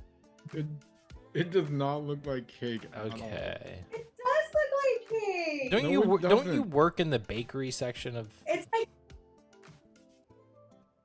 No. it's in between cake frosting and cheesecake. I'm thinking maybe as it sits more, it's gonna like thicken, but I think I need to work on the cheesecake bit. Hmm. I can't remember because I've never made a cheesecake myself. I mean these look good. I'm Me not gonna neither. lie, I they made look mini good. cheesecake. So is it like cheesecake on top is what that is? So like you're eating this thing with a fork, yeah? Yes, yeah. I'm Okay. eating it like a slice of cake. Yeah, I can see that. I can see that. The only thing I would say is like as a crust, the bars are pretty Yeah. thick. So a little bit thinner crust. you I would think? say thinner crust. Thinner crust. So like I mean, these bless you. these things for sure. Yeah, I mean, Guys, it really... just to let you know, I'm gonna have to bail at 9 tonight. No, I don't believe that. Why 9? Hmm? Why 9? Do you have like a golf thing you're doing? No. No, Casey's gonna be home early. Oh, okay. And we haven't got to spend much time with each other lately. Yeah. Okay. Well, we can Wrap it up. yeah, we can hop in. That's awesome. The playlist ended. Haha. There he is. Doesn't this give you like some Michael Jackson vibes? Like it just makes you wanna like Thriller. Just dance until you die. Love it. Yeah. All right, we got everybody back now. While Matt, I just want to say for the music, sometimes your songs would like speed up and slow down. So it was like like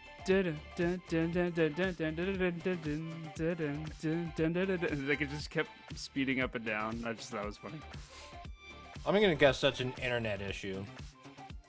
Yeah.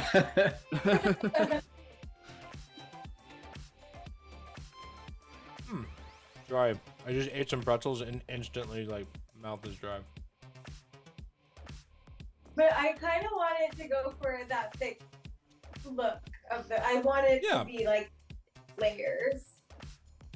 No, I think it's good. Like to me, it's one of those things where because I'm right now I'm awful. My sweet tooth is just killer. I want all sweet. I want all things sweet. Give me cake. Give me ice cream. Give me everything. I just want sugar. And like to me, the only thing that it's missing is like a thin coat of chocolate that's hardened around it to just like hold it in place. That you can just. Oh my gosh. eat. That's what I'm saying. Like I will always make it better by making it worse. But yeah, like I think these look great. I think they look delicious. And if you're telling me that's peanut butter protein bars and peanut butter like cheesecake, oh, count me in. I will devour these things. It's chocolate peanut butter protein bar and then peanut butter cheesecake flavor. Yeah, no, I would go to town on this. Yeah, and, that's why I was like, ooh, these are almost dangerous. Like one and done. One and done. It is cake. Thank you, Tiki. I consider that It's a my solid own version cheesecake. of I consider that a it's more solid of like cheesecake. a pie. Okay. It's like a mousse pie. We'll call it a mousse pie. I mean, it's cheesecake. Like it is cheesecake. It just has it's a thick crusted cheesecake. Yeah, but Jen was trying to tell me it looks like cake. Like actual cake. It looks like a cheesecake. Like I know. It's birthday cake. Yeah. Like a Cake. cheesecake. I'm with you. I get it. I'm hearing both sides. I get it. All I'm saying is it's definitely a cake. It's not birthday cake. It's not that kind of cake. But No. it is cake. It is cake. I do think the crust is just, in my opinion, Jen, just an opinion. I think it's a thick crust, but you do you. Yes. You do you. I always do. You know what? I'm gonna make some chocolate mousse soon. There's simple recipe where it's just it's 3 ingredients. It's Yeah, I was like, my brother just So lit easy to up make. My brother's face. I saw so that, I easy saw to that. so easy to make, Brian. So easy to make. You take an egg, you separate the yolk, you separate the egg whites, mix up the yolk, mix up the egg whites till they're nice and fluffy. Melt chocolate, whatever chocolate you want. Mix it in with the egg yolk. Mix and fluff it in, fold it in with those egg whites. Get it nice and mixed. Stick it in the fridge for a few hours. That easy. It's so freaking good. It's so freaking good. It's my favorite dessert. It's just so good. I love I love that you can literally use any chocolate you want. What do you want your mousse to Yeah. taste like? Pick that chocolate. It will taste like that. Speaking of chocolate desserts, I ordered a bunch of Girl Scout cookies from my niece again. Oh man, I And, keep forgetting about Girl Scout cookies, and then things remind me. Go on. Well, Mother's Day weekend, they were like, "Hey, there's free shipping," and I was like, "Sweet." So I bought four boxes, and it was a hot day when they delivered it. Did you offer So them water? right now I'm eating some tagalong.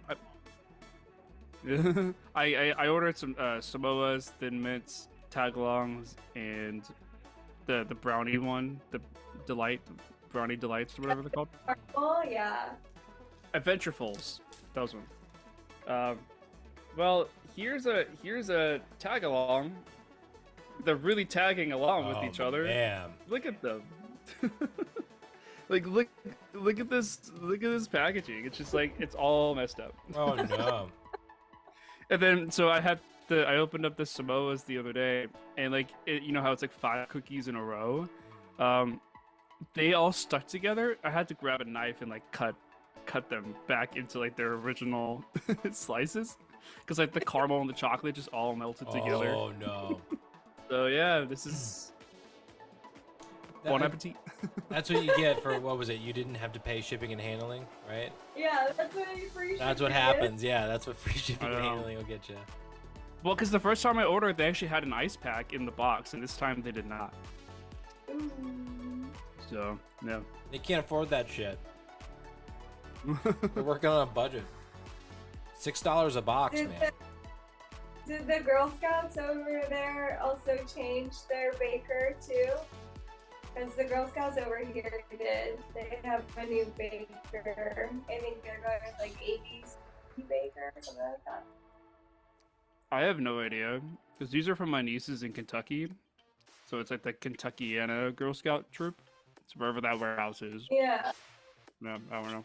I wonder if they did. I know it was better, like with the new baker, for sure. Okay. Yeah, I didn't hear anything about that. They're still so damn good though.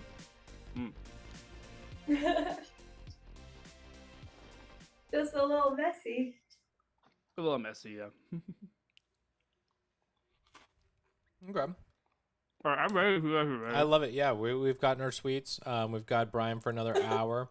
I think we're in great shape. Let's do it. Brian's gotta leave.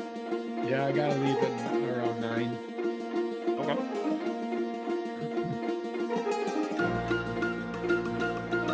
I gotta bug out.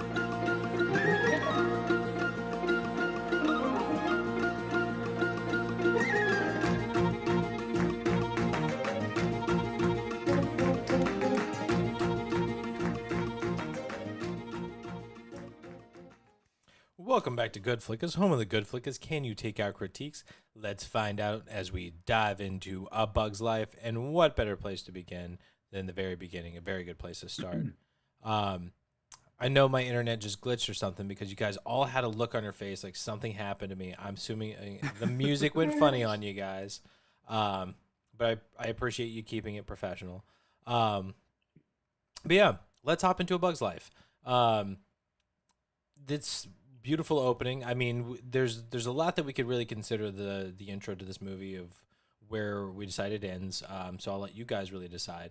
But I do think it's beautiful. I love how just incredible it is to see this giant, large scope. We see the tree where we're zoomed out, and then we come in, and boom, we're met with our first ant. And now we're seeing more ants. Like, and it's. I love how it just kind of zooms in on this world from being so vast at first and then coming into big, and here it is. Excuse me. Wow, A Bug's Life. I burped big time. Like, I had to get away from the mic for that one. Sorry. But yeah, A Bug's Life. Thank you. Yeah.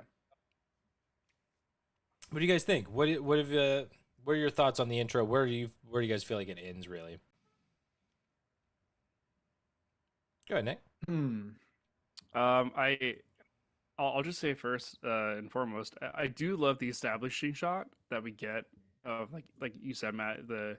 Like we get the scale of how big this world is, because once you're actually in the world, you forget that like it's just a small like 1 foot by 1 foot square, you know, foot of land that these ants are on. So I really like that they show you that, because at the end of the movie, then they pan back out. And you're like, oh whoa, like all of that happened in that tiny little plot. um, but yeah, I think the intro is pretty good. Like Jen said, you can tell it's like a 3D movie. So it doesn't have like that realism look that we know Pixar to have today. Um, but I do think that the intro, like, I feel like it doesn't really have much of an endpoint. I think it's just kind of maybe when, um, it just kind of goes right into it. Like, there's no like intro and then like A Bug's Life and then the story starts. It's just like the title drop happens, but it happens very very early on. Mhm. Um, but yeah, I think it's a good setup for introducing Flick as being kind of like the klutzy one of the colony, the troop, the colony. Um, yeah, it's a good setup to the story. Yeah.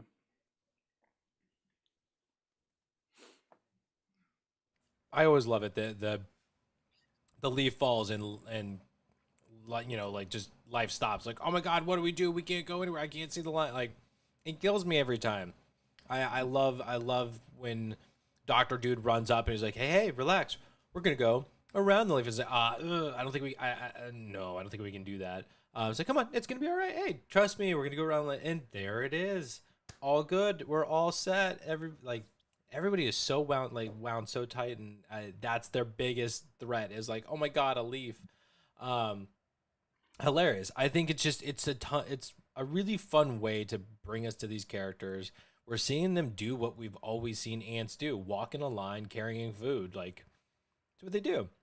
Um, and you mentioned the intro to Flick. I love seeing him being like the innovator, changing it up, and my God, the Wait, stalks Solinsky.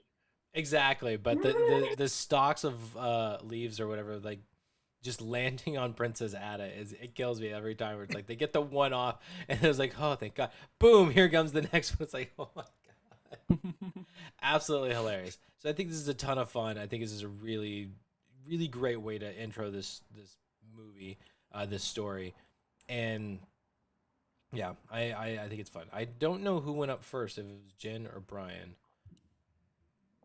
I think it was me by like a second. Yeah, it was very close. He concedes. But just really quick. So it was actually at this moment where I was like, oh, this is like Pixar, I think, dipping their toes in the water, because like you watch some of Pixar's like later on and they just get like heavy. Like they're not afraid to hit you in the gut and right in the feels. And I feel like with this one it was so funny to me because like the biggest drama in this like really in this movie is like, or in this moment is like, we need to go around a leaf. And I was like, oh yeah, this is them saying like, how do people react to traumatic experiences? And they definitely have escalated since then. I was just gonna say, like, this part of the scene is really funny to me, but the line that kills me every time is, "This was nothing like the twig of '93." Yeah. So creative, just really funny stuff. Like we don't actually need to know what happened, but Yeah.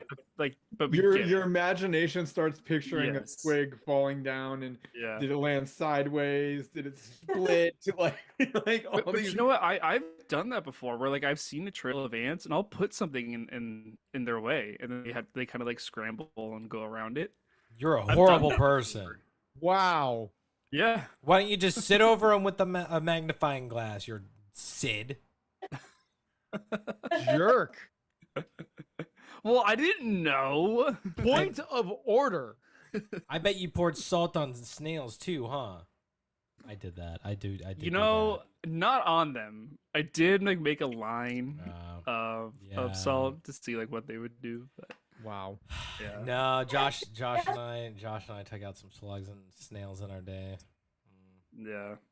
I didn't understand that thing. Like someone explained it to me. What is this salt and snails thing? It like dehydrates them, right? Yeah, they essentially shrivel up. Or something. Mhm. Yeah. Oh my gosh, you kill them?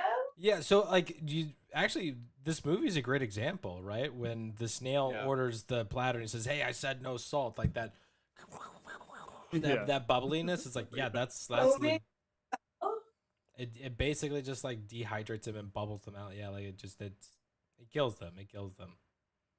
Yeah. oh my gosh, no. Yeah.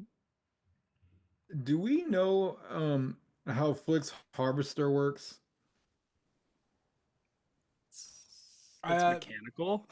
Well, so But I I'm just curious. Like, is it motorized? Like, I always look at that. I'm like, how are you functioning? It's like hand crank or something, right? Isn't that? But it still continues to work later on in Yeah. a different scene, and I'm just like, I don't understand how this thing works.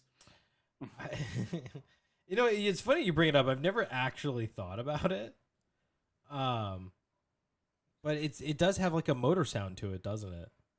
Mm-hmm. Like he's got like a leaf blower or something on his back. Yeah, but he's never really pushing buttons. I don't know. Yeah, I don't think they fully thought this one out. It's solar powered. I'm trying to see if Did I can you pull it guys up. notice that I swear Randy Newman was inspired by Honey I Shrunk the Kids when it came to the intro music to Flick because it sounds so Wayne Selinsky like. I didn't pay Did attention anyone to notice, it. or is it just No. me? Might have just been you. Cool. All right. Well, Sorry, look into man. that. Check back. Yeah, I think a lot of the music didn't really stand out. to me. No, when you first meet Flick and he's working as harvester, I caught Honey I Shrunk the Vibe music very quickly, and I'm pretty sure Randy probably tweaked it a little bit.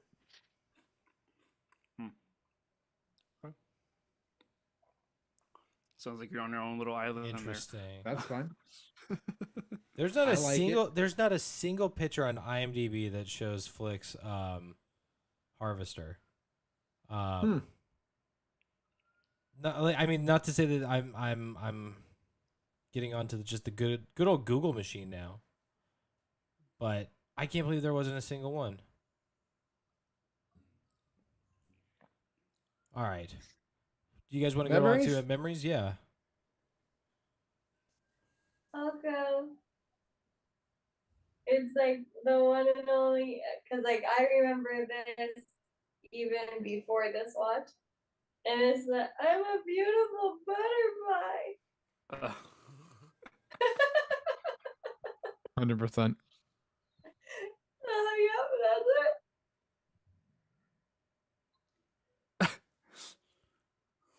Go ahead, Brian.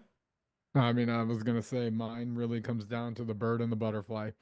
So All about the bird. two memories is the fake bird and how basically the bird is in general just the villain of everybody's. It's the villain of the villains, it's the villain of the good guys. Like they are actually petrified of birds and then they make a fake bird. So I always remember that. And then the butterfly.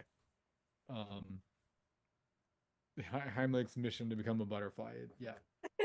And then when he does. I'm kind of a similar memory. The caterpillar character, what's his name? Heimlich. Heimlich. It's I can't remember the exact quote, but it's like when he's like, "Oh, I want a pie" or something. Like it's when he's at the circus. Version of a I don't butterfly know, Did you catch? It's he says something about a pie, and it just made me laugh. Is when he's doing like the baby bit, and Yes, yeah. He's doing the baby bit, and I think it's Slim is like give baby the pie, and he just hits him in the face with like the pie. Solid clown act. Yeah. That's your memory. That's the first one that popped in my head. There's just something funny about it. Okay. It made me laugh.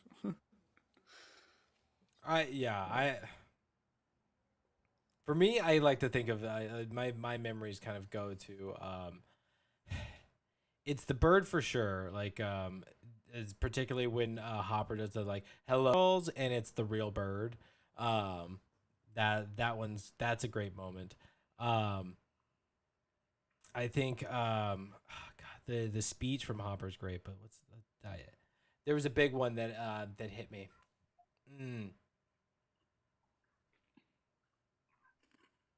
It's funny that I've lost the memory, and that's hilarious. Can I like it is like you remember memory? Yeah, like I've literally forgotten the memory, and it was a good one. I think what it really does boil down to for like my number one memory of this movie, it's always gonna be the bug zapper. It was I think Brian, like you said, it was a teaser. It was nothing but that shot. It was held for a long time of just the no context, nothing. It's just the bug zapper, and then it's like Harry, don't look at the light. I can't help it. Like it's the scene played out, and then a bug's life. Like that was the teaser. That was it. It's like, oh my god, I want to watch this.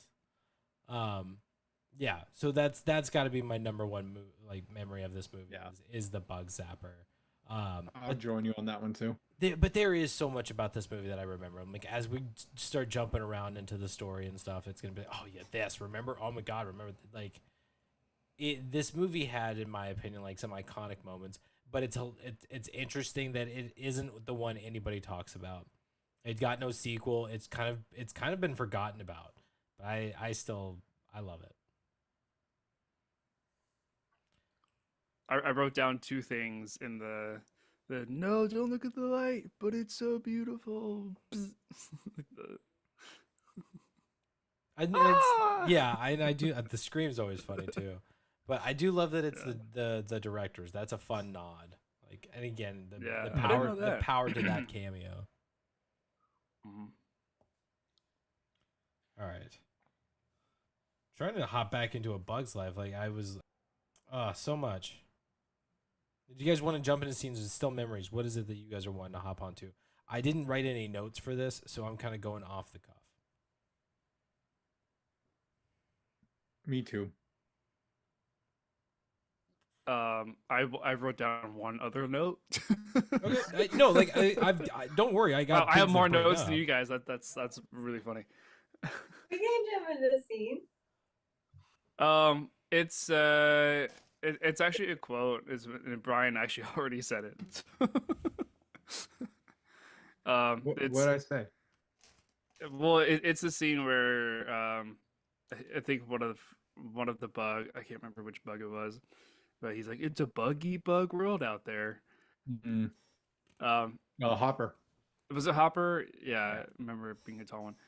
But but the original quote, like that's parodying like it's a dog eat dog world out there. Mm-hmm. For some reason, when I was younger, and I learned this recently, I thought it's a doggy dog world, like a DOGGY. Like it's a doggy dog world out there. And then when I learned it was dog eat dog, my mind was like, who would do such a thing? That's kind of the point. Yeah, so then that made me think, well, like, what if I thought this quote was, "It's just a buggy bug world out there,"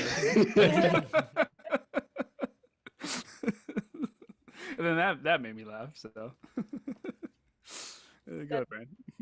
Well, while we're on the topic of Hopper, I just wanted to give a Kevin Spacey a shout out because it's a grasshopper. It's a grasshopper, yet he made Hopper just so menacing. And I I give him credit because I don't know how that's got to be hard to do. I mean, the animators did a good job at making him look a little, a little different than the other grasshoppers. He had more of like an autumn tinge to him, but Spacey's performance in his voiceover of Hopper was really really good and very villainous. And again, we're talking about a grasshopper here. Like, grasshoppers are not evil, they're not menacing, they're not anything yet. This movie just does a great job making them look so villainous for the colony. I think it was two things. One, he was always looking down at the camera, so like he was looking down at you, so like you were looking. Right. So that was definitely one way to make him look more menacing. And then the other, I think, is the way that they did his eyebrows. His eyebrows were always kind of like furrowed down, like in that kind of Mhm. angry expression. And I feel like if you were to take away the eyebrows, he would look a lot happier and like way less menacing. Yeah. Um, I mean, yeah, even his intro is so good, where he just like comes in, doesn't even say a word, and just starts walking around. I was like, oh, okay, yeah, this is good. yeah, for sure. Go ahead, Matt. Yeah, and intimidating intro. They just kick their way in and just drop and oh, I love it. The spotlights, All of it is so good, and yeah, it's just because they have the I think like you had mentioned with the sound effects, it's like a motorcycle mixed in with their wings and stuff. So it's like they sound loud and just like revving motorcycle engines as they drop down, just like it's great sound design, and it definitely makes them so much more intimidating. But Spacey's voice acting is incredible. Like he is scary throughout all of it, and he does that like calm, like we're here to protect you. Like he does that kind of calm, scary bit, and then when he gets angry, he does angry, scary bit. He nails it. yeah, But that's what I like about the speech and the like the explanation of why we do what we do. Of like one ant is yes, like the way that he does like let's say it's just this grain is one ant. Boop. Did that hurt? Like he's playing with them. Like he softens up so much in that. So then when the moment he is like, how about this, and just rips all of it and drops down on these guys, and it's like it's a beautiful visual metaphor, and he's selling it with his words and the delivery of everything. Like the voice acting is on point to the animation, and that tone changes immediately after that. It's very lighthearted, and now it's like, oh shit. Like he does that, and I agree as a villain, and he does a great job with the acting of this. yeah. Again, just like I think The way that they Hopper's had such a great Hopper villain. looking, the way that they had Hopper looking after he yanked the cork and all the seeds came down, and they show him just staring down at them. I'm like, that is so just villainous. Like, they nailed that animation just perfectly. Yeah, it's so great. He does such a good job.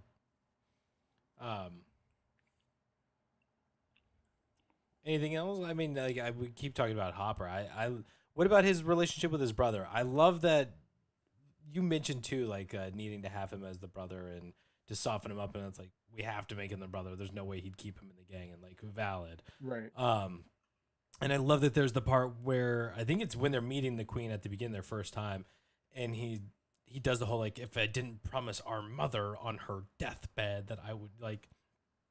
They make it very clear, like yes, this is the relationship we have. I hate you, and I would kill you if I think I if I wasn't going against this, I would kill you. And then he brings it back up where he's like, "Remember, mom?" And he's like, and he just hits some random person. Like, I gotta get it out. I can't hit him. No, bam, just hit some other person. I like this dynamic. I think it's a lot of fun, but it's still like it's a great way to keep Hopper scary while keeping in some levity and keeping it fun. And I think Kyne's voice, I'm blanking on his first name. I'm like kind, I think is Molt. Mold. Yeah. His voice is perfect for this type of character, for this dynamic. So like the two of them working as brothers and being such at like different people on the spectrum. You know, like one's truly evil, one's just kind of an idiot. Joins the circus. Yeah. Yeah. Very fitting ending for Molt. Right? Like it's like, and I love that he's still so annoying that they're like, "Oh my god, shut up, dude." Yeah. Mhm. So yeah, I love the dynamic. Maybe I wasn't paying it. Maybe I wasn't paying attention enough. I didn't realize that he was the brother of Hopper. Yep. I just didn't catch that. Hopper's bro. Yeah. Although I do have a scene that Yeah. I guess just kind of irked me. It's towards the beginning actually when the ants are initially stockpiling that huge pile of seeds, and then when Flick is the last one that's out there before going back into the ant hole. This is the first scene, by the way. Like, what are these? What? This is the first scene, by the way. Yeah, I guess it is technically the intro, I guess, but I'm just like, okay, Flick is like putting the last bit of seeds on top of this huge pile. Why is this huge pile of seeds like stacked on like a Jenga thing of rocks, and with like tiny little pebble rocks like holding up big flat rocks right next to a cliff edge? Like what One of what my are we head doing here? scratchers. Is it okay? Yeah, because I'm just like, what? Not only is it a bad spot to put all this food that you need for months and months ahead, but you're also stacking it with like tiny little pebbles. Like, I don't know what they were thinking. Yeah, they weren't. Yeah. They weren't. Yeah. Go ahead, Matt. This is the danger of people going on hikes and stacking rocks out in nature. Okay. That's what happened here. This was somebody went out to like this beautiful little watering hole under this big beautiful tree that's been around for hundreds of years, and they're like, here's some nice little water area. I'm gonna build some rocks up, and it's gonna make a little table and stuff. And that's what happened. They built this out, and the ants are like, oh, this is perfect. We have this nice big slab that we can make as a table for this offering. And what did it do? It set them up for massive failure because Flick takes out one of the rocks and it all goes tumbling into the water. Gone. They lost their entire food. And then look what happened. They almost got annihilated by these grasshoppers, all because some random hiker thought it was a good idea to stack some rocks. That's all I'm saying. Are you saying that? Are you saying that a person had created that rock formation? Of and then the course. ants- You think and the then the rocks ants just like You think the ants could move those big rocks? Like how massive I that mean, if you rock get was. enough There's of them under a rock, they Oh. could lift one. seeing. I think the obvious solution is the ants just should have had the offering in the flat ground in the middle of everything. Yeah. Yeah. And then they don't have to worry about anything. Hey, Happy Thanksgiving. a leaf in the line is derailing to the degree that they lose inches. Okay, I mean, do you think changing from the plan of putting it all on that rock is an easy thing to change? Well, they build a bird, so it's like They haven't at what this is their point. skill levels? Like, The warriors had to teach them to relax and enjoy life, embrace life. It's not all about surviving. There's life to enjoy. So yeah. that's what allowed them to relax and to the point where like now we can build a bird. We can do this. We don't just build tunnels and collect grain. We build birds. Speaking of building the bird, I thought it was really cool how they like chose to do the sides of it. Like they do that cutout and then they use the sun and it shadows. Like I was like, that's so clever. That's super smart because then it makes it like life size. Hmm. Yeah, that's a good point. I love that they Yeah, built I'm like an glad they entire didn't skeleton just too. cut out the leaf and then be like, "Hey, we cut out the leaf. We got the stencil." It's like, Yeah, no, yeah, that's not realistic. yeah. Like I thought that was super creative. Yeah, Like that, I agree. Using the sun for a shadow. yeah, and to like enhance it. did the And did the fake bird and the real bird like have like a battle? Did they duke it out at all? No. No, Or they am never I s- they never see each other. they never see each other. Okay. I feel like that would have been interesting. Mm. Um, I like when he enters Bug City. I thought this was super creative of the animators, where they're just like, okay, what would a New York Bug City look like? Because that's essentially what we were given, and I thought they did such a great job. The fact that they had uh fireflies that were switching from red light to green light for the traffic was that just is I didn't that was Oh notice so yeah. funny. What? I didn't notice that. Yeah, there was fireflies, and they're like red light, and then they moved over and green light. That's awesome. Yeah, and then we mentioned some of the hidden things, the Darla, the Lion King Broadway sign. Like they just really did a fantastic job turning New York City into Bug York City. Good stuff. Insectopia. Yeah. Wrong movie, wrong movie. I really The liked it hustle too. and bustle, like they got like the Beatles saying, I think it was the Beatles saying that he'll go to the morgue or something, like where all where bugs go to feast and whatnot. There's a lot of creativity going on here. And then did you guys even catch when he enters the whatever, like pasta sauce bar? Um when he enters that, there's a bunch of flies around. One of them says, "Hey waiter, I'm in my soup." Oh I didn't. Did you guys catch? no, I didn't I catch did that. not catch that.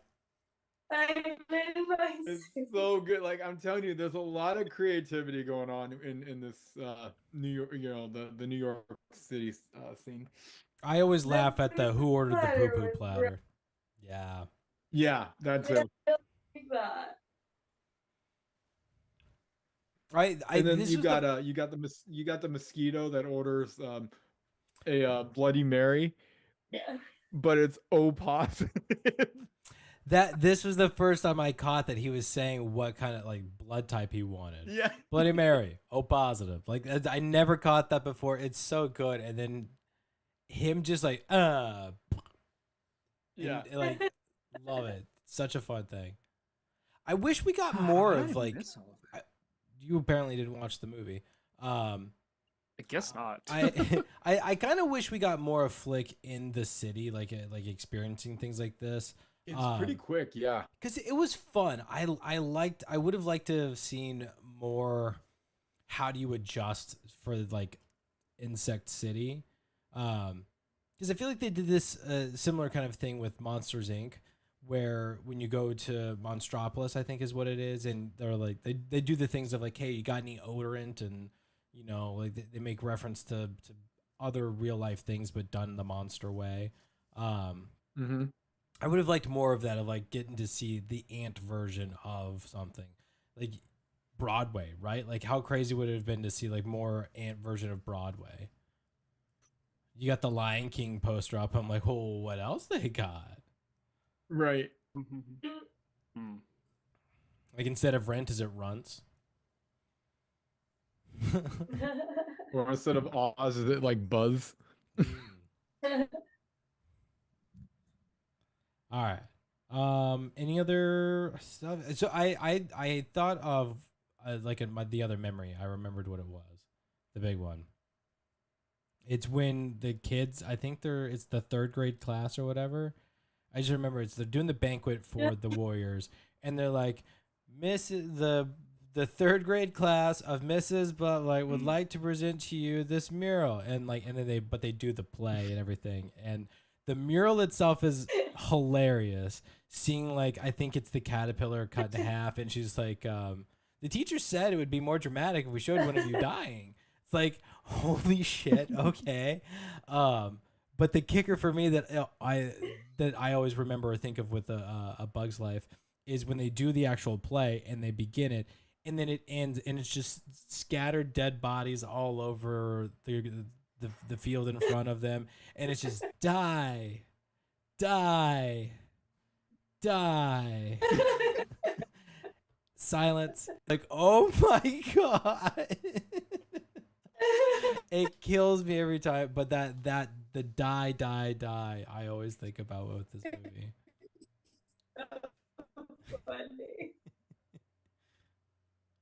Go ahead, Nick. Yeah, when that scene came on, I was like, this movie is rated G, right? I was like, I don't think they could get away with that in a G movie these days. So, yeah. Good old PG for 90s. sure, Good not old G. 90s, man. I love how out of all the warrior bugs, they pick Heimlich to be the one that gets murdered, and like, oh, what you just did to that poor caterpillar. That's gonna be years of therapy. The worst part is seeing him That'd like be in half. Like, Yeah, they gave him the spine split in half, like almost like, oh my god, that is such a graphic death. Yeah, like they have the bone like in the middle. Yeah. yeah, Oh, looking like a green ham. exactly, yeah. Oh my god. Like a medieval looking ham. Yeah. I love that scene though. I got a scene for you guys. It's when they are doing they're rescuing Dot from, well, they're rescuing Dot, they're rescuing Francis, they're rescuing a lot of people. The bird Um, scene. The bird scene, yeah. Mm. I don't know. This is super creative to me, and I think why I really like it is because of like just the what am I trying to say? Like how realistic they made the rescue look. They turned Dim into a helicopter. They turned Bonnie. They basically made her web becomes like this bassinet, or in the field we would just use what is it? A basket, which is basically a backboard, but it's kind of like you can. It's got more of like a canoe type thing, right? And so all of a sudden you've got Francis and Dot are like stuck in there, and then here comes Dim as a helicopter. Here comes Bonnie just ready on hand with the rescue, and then they just collect everyone and just peel out. I'm like, that's amazing. Like that's a very creative mind that worked on that scene. And then of course Heimlich being stuck. Suck it in. Suck it in. I'm a caterpillar on a stick. Oh, early bird. Yeah, that got me. Oh yeah. I love the animation that actually happens when he does get like pulled down between the cracks. It's just like that like wonky, like cartoony looking squish Yeah. thing. It's fun. I love it because his hands look like he's wearing mittens. Landing on the thorns though. Oh yeah. Good animation on that one, but I love Heimlich when like the bird's coming at him and like he's screaming because his hands look like he's wearing mittens, but he's got like 4 of them and he's just like like Yeah. it's so hilarious to look at. Wow. Fun. I do like that's a fun little scene. I do like the creating of the net and everything and like making it feel like a helicopter rescue and all that. It's a really cool scene. Taking on the What is it bird. that scares the bird away again? It lands on they go into the bush. Oh Like the yeah. thorn bush. Oh, in the And thorn then bush. and he lands on the thorn bush, realizing that hurt, and then does a T-Rex roar and, Yeah. and leaves. very upset. Yeah. Yeah, that bird definitely sounded like the T-Rex from Jurassic Park, but I let it slide. It's 1998. Yeah. That's accurate. It's got to sound scary. Like, nope, not a bird. Well, okay, and I guess in their defense, like when the bird is that big and your ears are so small as a bug, maybe it sounds like a dinosaur. Possible. I mean, birds That's a are good- like the oldest dinosaurs. That's so- a good case. And chickens. Chickens. Chickens are dinosaurs.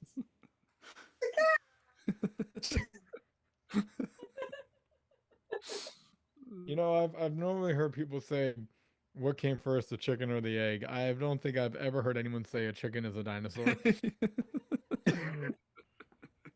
But it's kind of true.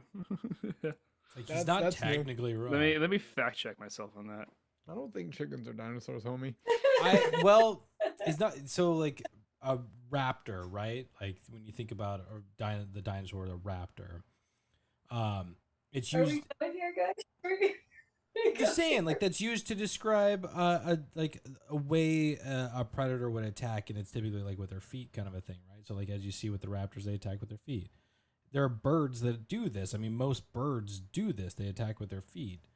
So like hawks are known as raptors. I think owls might technically be raptors. I'm not sure, but there's definitely a relation between dinosaurs and birds, especially like the feathers thing. Like they're starting to come up with new renderings of what dinosaurs would look like, and be like they would have feathers, or hair and feathers. They're not all. I've heard that lizards. too. That dinosaurs back then had feathers. Yeah, they're not all lizardy. So what So we know according to about Google dinosaurs is- AI, it says yes, chickens are indeed dinosaurs, specifically theropod dinosaurs, because they evolved from a group of bipedal, meaning 2 feet walking, theropod dinosaurs. So there you go, Brian. I hope I blew your mind today. has that anybody chickens seen Are role dinosaurs? models?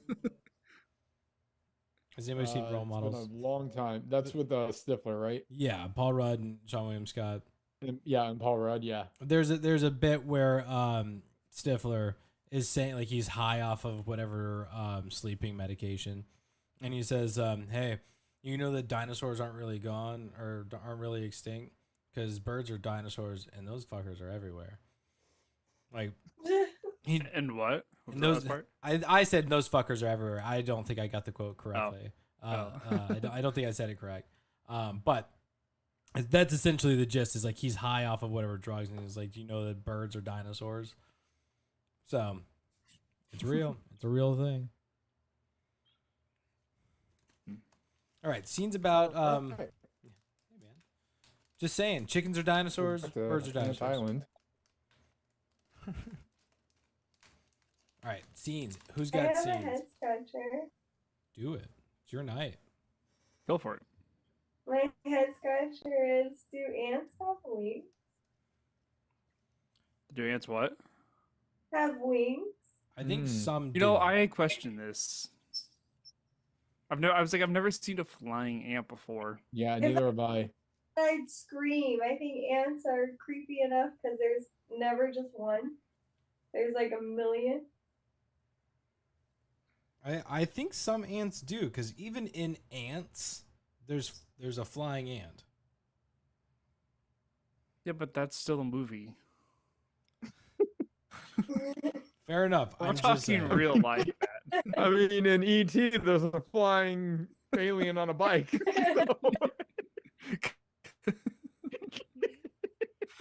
Because that's a movie. Flying ants. So creepy. Oh my God. I've got Matt, I love that you tried to duke out an argument by like sourcing another movie. All right. Google machine. Yes, some ants have wings, but not all ants do. Only reproductive ants, including queens and males, have wings, and they are winged only during the breeding season. Ew. These winged ants are often called alets swarmers, or flying ants. According to EnviroPest, they use these wings to travel away from the nest and find mates. Whoa. Mm. We're learning a lot of science today. The fun facts don't I love stop the at part the when you were intro. like, yeah, these ants with wings are sometimes referred to as flying ants. Like, no shit.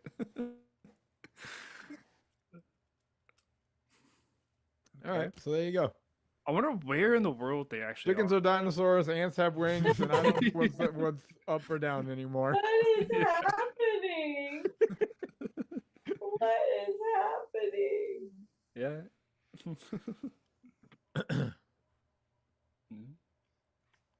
Yes, Matt. What do you guys think of the circus?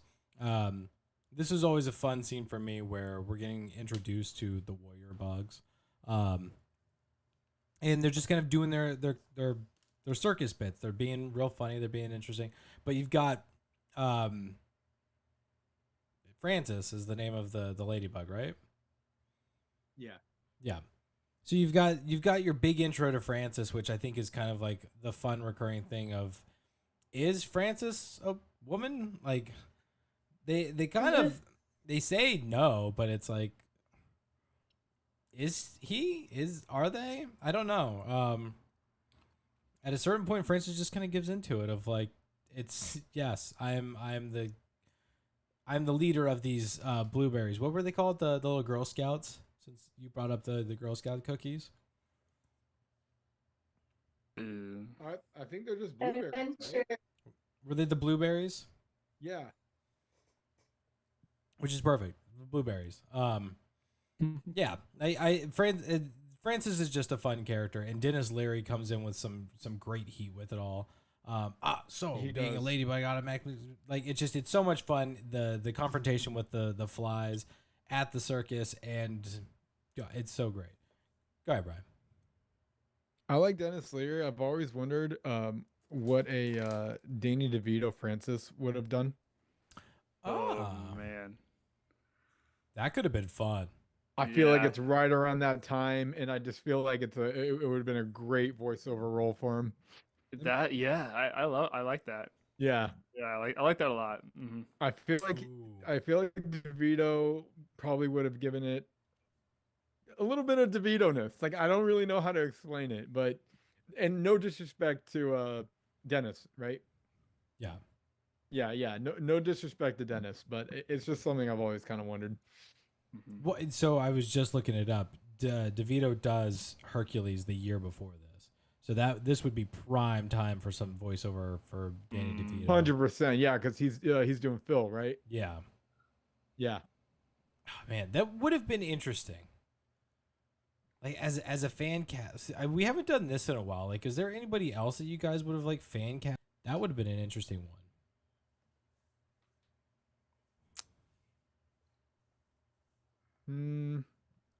Angelina Jolie for the princess.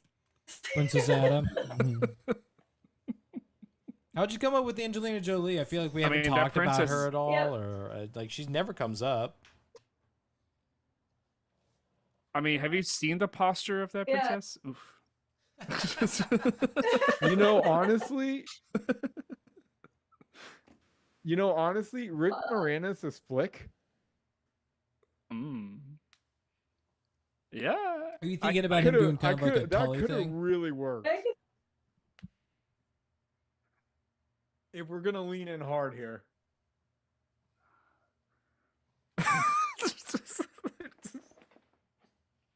What are you laughing at? I just heard Flick, like the ant character, voiced by Arnold Schwarzenegger. Oh wow. Oh no. Oh no. No. Oh my god. I'm just hearing the Princess Ada, Princess Ada. Yeah. That's what I Um, keep hearing.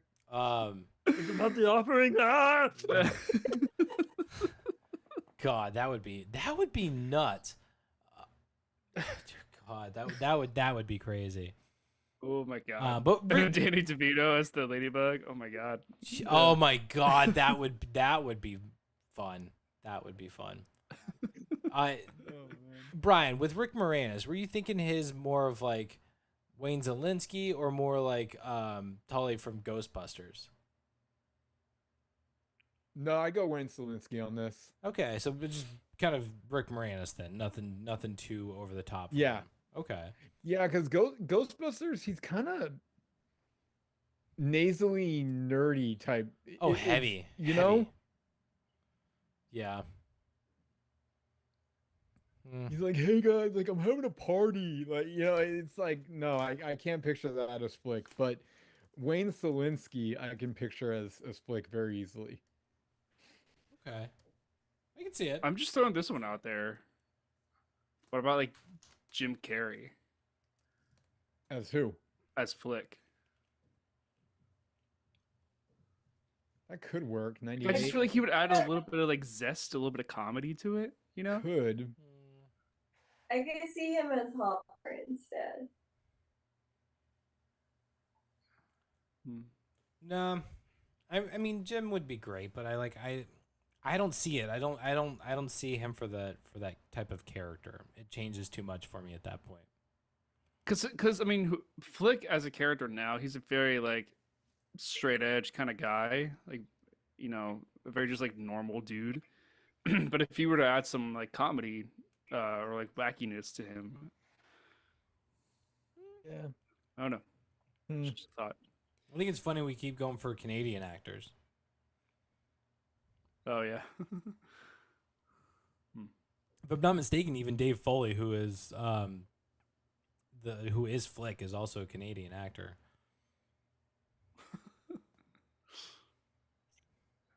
Funny stuff.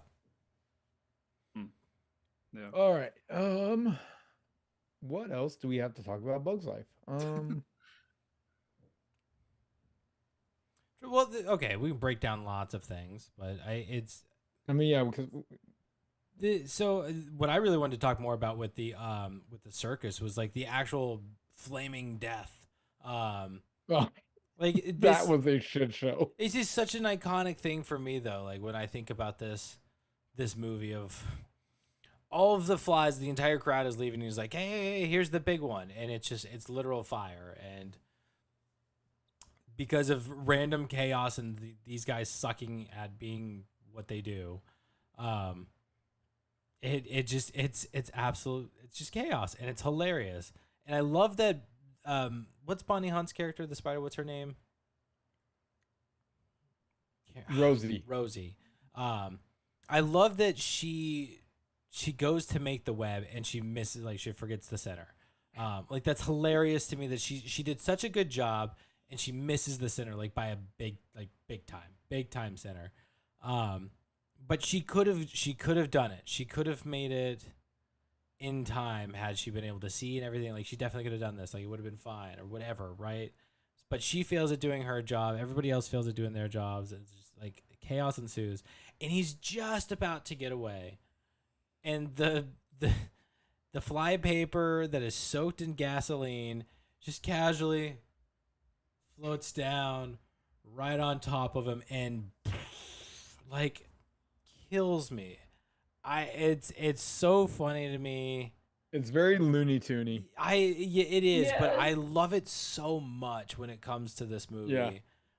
It's just I'm with the flies. It's the only time I'm laughing so hard with the flies. I'm like, this is pretty good. I can't wait to come back from next week. Like, Yeah. hilarious. That gave me like Space Jam vibes all the way. Yeah. Like with stars just this walking hazard. Yeah. Go ahead, Nick. Yeah, I thought the funny part about this scene for me was the whole setup of what them talking about, like what's gonna happen. Like kind of like a domino effect of like this is gonna happen and then that's gonna happen, and then like to me that's already crazy enough that they're gonna do all of this and time it right, and then they all put the blindfolds on, right? And I'm like, oh damn, now you're just adding like this whole nother layer of uh, hardness, whatever, to it all. Difficulty. Difficulty, yes. And so the just them like screwing it up and like them saying like, oh, did you say go?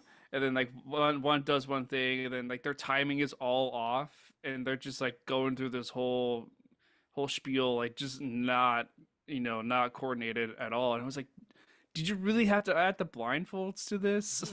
Like, have you done this before without the blindfolds? Um, yeah, I just thought that was funny. To me, this is like Three Stooges meets Looney Tunes, and it was executed perfectly. Yeah, maybe there was the plan all along. I don't know. I do always feel bad for the flea when like he's ripping himself off of the flypaper and you can see like his hair is left behind. Just like Oh, ow, yeah. that looks painful. Yeah. But yeah, this scene kills me. I think it's so funny. The funniest is when Bonnie is, or not Bonnie, Rosie is working so fast to get her web. This perfect strike zone is left, and you see PT go right through. So confident too. Just a bit outside. I'm trying to think.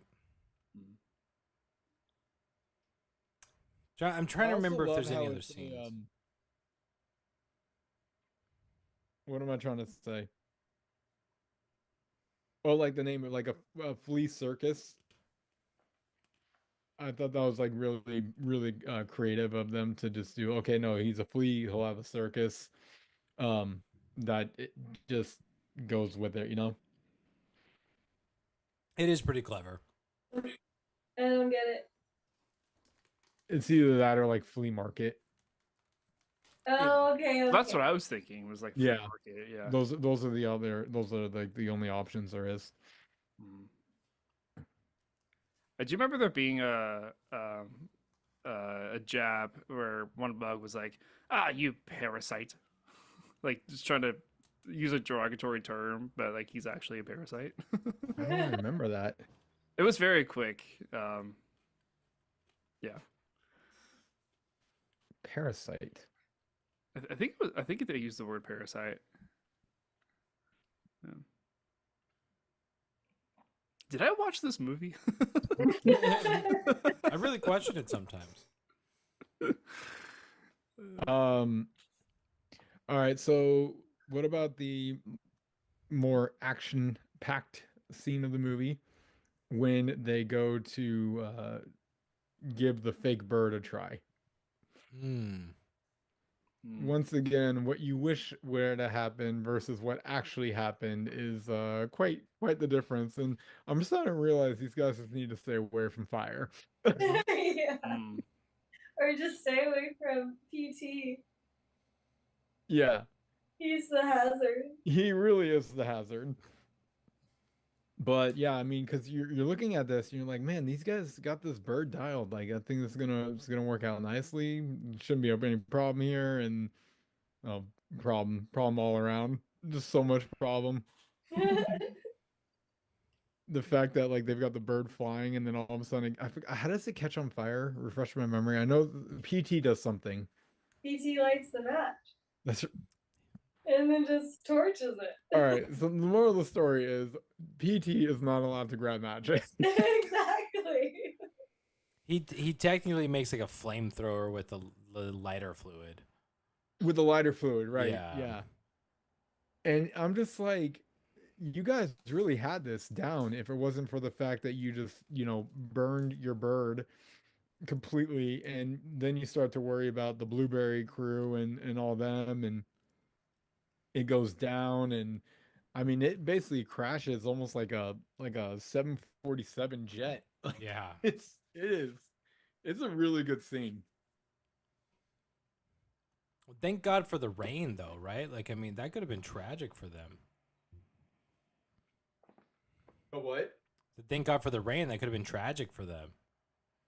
Oh, for sure. I mean, the giant tree could have gone up in flames at that point, and Island would have been Hades or yeah, Hades place. Yeah. Mhm. But did you guys think like overall? Did you guys like the scene or? I love it. I loved the like seeing the the creativity of creating the bird, like using, was it walnuts or whatever, like to create a skull and like head, like making a beak and everything. They made this a fully functional bird. They're flying this bird. It's attached at its back so Right. that it seems like, but they are working its wings. They're making it fly. Like this is a legit bird. And it's brilliant. I think it's really cool. You've got the girls on the inside and she's like orchestrating them. She's like, and turn. And like, they're all like, they're in unison. They're working. Like they've got this. It's fantastic. And when it catches on fire and you see them panicking on the inside and you've just got Flick who's kind of doing his thing, it's like, oh shit, shit. Never, I don't think at any point could you have planned for like, oh, what happens if the bird catches on fire? Right? It's yeah, like that. Who's using fire? Like, why would that ever come up? So yeah, I really love watching the scene. What I love most about it is by the end of it is like the bird is so convincing just by design and everything that they do that even Hopper is like, oh, you made another one, huh? It's like, hello, like he just does not buy it. And I mean, it's raining. This is like a bad season for all of them, and he's still in it to be like, nope, I need to win. I'm going to beat you. And I don't buy this bird. And it's like, oh, you screwed up, man. Real bird. So I like how it all plays out. And that fake bird is freaking legit. Shout out to the animators too for when the bird catches on fire and they show them inside the bird. It looks like how you would expect it to look if you were inside a fake bird on fire. Like they did such a great job with that. Yeah. Sadly. Next time I'm in a fake bird on fire, I'll let you know, bro. Absolutely. Let me know how that goes. Yeah, how did they study that one? Unfortunately, Should they had to they set have, real birds on fire. Should they have shown Hopper being tripped? No. You don't think so? No, I was so scared they were going to just show. Yeah, no. Okay. They would have had to up that rating to PG if they were gonna do that. That was horrifying even for me to watch. I was like, oh no. Just like the guts like flying out. Yeah. I think with the mural and the play, there was enough violence in this movie. You don't Yeah. you don't need You that. think they should have done it like Psycho style with like the shadow of the beak like going down on God. Hopper, you know, like with the knife. No. That would be awful. I do love how like they made it so realistic because like if you ever seen birds when they are going after insects, they tend to toy with them for a little bit. They're Oh like, yeah. oh, Yeah. you're gonna go here, and I'm gonna go here. You're gonna go here, I'm gonna go here. Like, Yeah. and it's exactly what they did for Hopper. And then the bird just goes, and I was like, ooh, you done. You are done, buddy. There's did. no getting out of that. He ain't gonna be in Rush Hour 3. Hopping your way to heaven now. Mm-hmm. Or hell. Probably hell.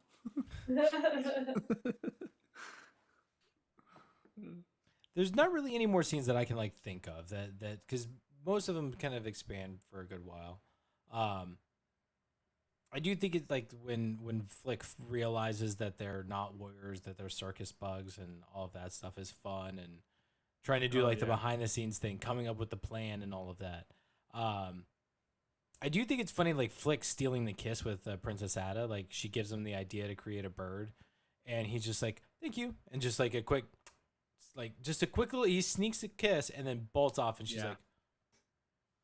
like, oh, sneak a little romance in here, why don't you? All right, Pixar, I see what you're doing, but I also noticed things don't go well when they throw parties. no, They need to not throw parties. The first party that they threw, Flick found out that they weren't warrior bugs the way he thought that they were. And then the second party that they threw, the grasshoppers showed up. Or no, I'm sorry, PT showed up. Yeah, you're kind of cursed. Don't throw parties. You guys aren't allowed to have fun. Go back to just walking your straight lines and collecting food. Go back to your line. You know, a thought that I had about this movie is like when you're Pixar and you've nailed it with Toy Story, now you have to think of like a new IP, like something fresh and different.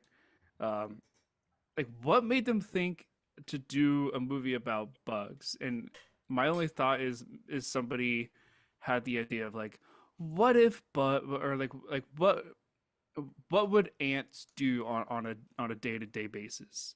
Like let's create a story of like what we think, like what we as humans think that they do on a day-to-day basis. Right? Like getting creative to like have a story that most people wouldn't think about.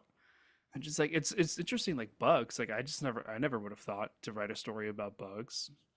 So I give them credit for that, for being like that imaginative.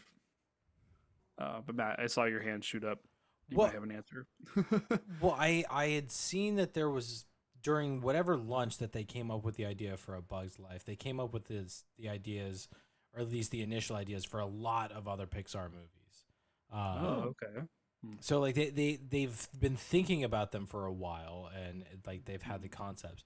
But I think the reason they leaned so heavily into this one as like the next one to do is because bugs were easy to animate. They didn't They began dabbling into the hair, which I'm sure just putting that much hair on one character for the amount of time that she's on screen, like that was a lot of work, and being able to focus in on that gave them the ability to figure out some details. But they also brought in the water, right? So it's like they're showing that they've worked on the big problems they had before, but bugs are an easy thing where it's like this already lasts, like it already fits in what we want. And we can make it more us. We can make it cleaner. We can make it better. Like looking at the animation from Toy Story to this one, like you can see there's a difference. It's I think when we mentioned Toy Story, is like there was like a glossiness to everything. Like it was too shiny. It was like everything was so perfect. Even like it looked great, but it's like you've gone too far. You need to like bring it back a little bit. It looks so real. It looks fake. And I think, like I said, bugs were an easy way to continue what they already knew they could do well, while giving themselves the opportunity to work on the stuff that they need for the other stories. Because with bugs, it's like it's how deep do you need to get with a bug story, right? Like this is right. This is I believe that it was mentioned again on like the IMDb threads and all that stuff, but like it's Seven Samurai, it's Magnificent Seven. It's this. It's an episode like this story has been done a lot of times. It's bandits come in, they terrorize a town. We need help. Was it is it Old Dogs? What's the no Wild Hogs? Is it Wild Hogs? Is the motorcycle one with John Travolta, Tim Allen? Yeah. Yeah, Wild Hogs. Like I mean, it's essentially it's the same thing in that one where it's like this motorcycle game comes in and terrorizes this town, and they're like, we need help. This new gang and these four dads is gonna take care of it for us, right? Like it's still the same concept, but I'm like it bugs just make it easy. Go ahead, Brian. It's just getting that time, guys. So I'm just gonna give you my last final thoughts and who won, and then peace out on you. How are you two feeling? Like, is there still a lot you guys want to say? It doesn't feel like we. No, we can wrap it up. Yeah, I'm good. Oh, yeah. Well, there you go, Brian. We'll let you begin Part the wrap of the up. ship, part of the crew. all right. I mean, if we're gonna do that, the ending. I mean, it's really Hopper goes down, and I mean, we've talked about the ending. The only difference is their colony, the fireworks. continues. The fireworks. Yeah, it continues. That's the ending. Yeah. And then Princess The Anna is now queen, the I gotta queen. say, the queen is living her best life, and I couldn't be happier for her. Hell yeah. She's just kicking back, relaxing. She's got her little flirty boyfriend that she's having fun with. Like, you get it, queen. Her little pet slug or whatever that is. An aphid. I was reading that aphid. It's an aphid or something like that. But sorry, you reminded me. The queen has one of my favorite lines. That's our lot in life. It's not a lot, but it's our life. I've quoted that one many a times. And then I also like the firework, the firework ending With the stalks of corn or whatever it that is. are crashing into each other. Yeah. But I guess to an ant, that's a firework. I don't know. Yeah. I thought it was And creative. obviously, you could tell that they're using that for their harvest. So Flick is doing better for the colony now. All right, yeah. I mean, guys, I'll just start with this. It was really fun doing Pixar animation. Just the whole month devoted to Pixar for 30 years I did, and we were only able to do 4 movies, but um, I think I can speak on all of us when I say thank you, Pixar, for all the movies that you've given us over these 30 years. Definitely toying with emotional strings, making us feel feels, and just keep them coming. Keep them coming. You guys gave us 30. How about 30 more? You and 50. Maybe go back to your old ways though. I gotta say, like you're getting a little dicey right now, Pixar. So go back to the old drawing board. It really is a good playbook to follow. Yeah. So A Bug's Life. It was a fun one. I'm glad we got to circle back to it and kind of refresh my memory on what it's all about. And it's really the strength in numbers and how they will always overcome. But as far as who won the movie, honorable mention I'm gonna give to the animation team. They were so creative with this one. Really great details. They didn't have the greatest skill sets for animation, but what they did do in 1998 is still very impressive, especially with the point that you made, Nick, about how look at how certain video games were looking back then, and then they're like, wait, watch this. Mm-hmm. Let us Pixar flex. But the clear and concise winner for me is it's Kevin Spacey. His performance as Hopper is just it's so memorable, and it would be very hard to take this movie seriously if you didn't have a villain as strong as Spacey. It would just be like, okay, so you're worried about these grasshoppers and they're not even that scary, like, but Spacey just really makes it to where it's like, no, yeah, that's a very frightening grasshopper to worry about. And that I said it before, that probably was not easy. So I can't. I know Spacey's done some really stupid shit in life, but I cannot take away the talent that he brought in this one. Ooh, the drama. Yeah, what did he do? We won't Wasn't talk it about Call that. of Duty. Wasn't he We- a character in Call of Duty? I don't know. Possibly, but we won't talk about his problems here. Yeah. If you're curious, look it up. Yeah. I'm not about to bring that down on Pixar Okay. Animation Month. Nope. Um, Go ahead, Nick. yeah, I'm just gonna move on, right? Yeah. I think for the winner, it's the animators.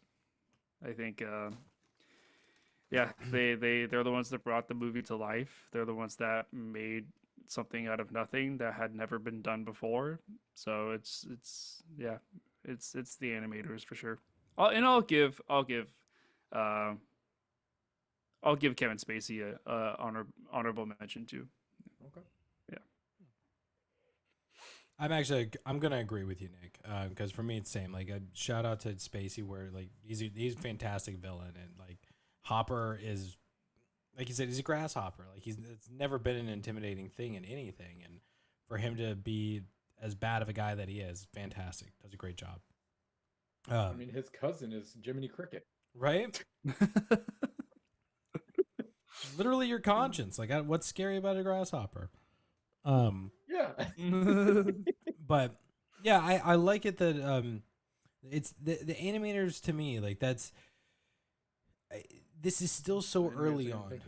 This is so early on for the animation, and like they're crushing it. The way that they hit the light, the translucency of leaves and things like that, and like the texture, everything they're doing is so good, and they're getting better and better. At a certain point, I feel like they kind of hit like, okay, now we're putting a hat on a hat. We're just making what we've already perfected more perfect. And Right. this is still in that stage where they're improving a lot, and seeing that difference from Toy Story to this is astonishing. And it's so beautiful, and the fact that it just gets better, I'm like, man, these guys are putting in the work, and that's what I truly appreciate about it, is they are innovating. And I give James Cameron a lot of crap, but like those are the things that I truly appreciate about filmmaking and cinema, is like, whether I love it or hate it, when you are contributing to the advancement of cinematography and filmmaking and storytelling, I gotta give it to you. I've got to give you the props.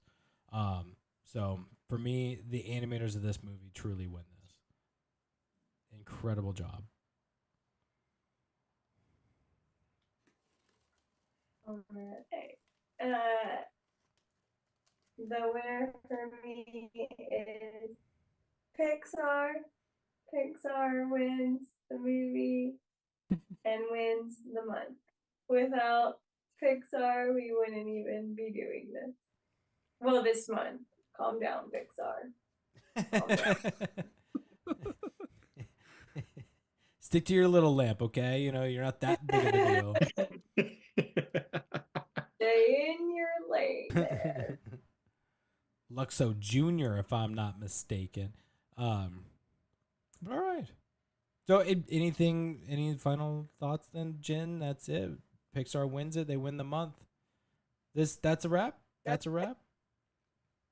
Well, great job, guys. I wrap on Pixar animation. I think we had some great picks. It was a lot of fun. I like when we do the theme stuff, but I assume we're taking a little bit of a break until we can think of another great one. Somebody had mentioned one before, but I don't remember for what month. It was Sci-Fi July. Sci-Fi July. So that gives us June to lock that in and start coming up with picks, is what I'm hearing. Yep. Okay. Well, I had a question. Are we still down to do a movie theater pick? I think Because Ballerina is coming out in June. What's coming out? Ballerina. Oh. Hey, if that's your pick, yeah, sell it to us. Well, I think we established earlier on in the year that like everybody gets one theater pick, right? Like that's the. Mm-hmm. Oh, right. So I'm not gonna say no.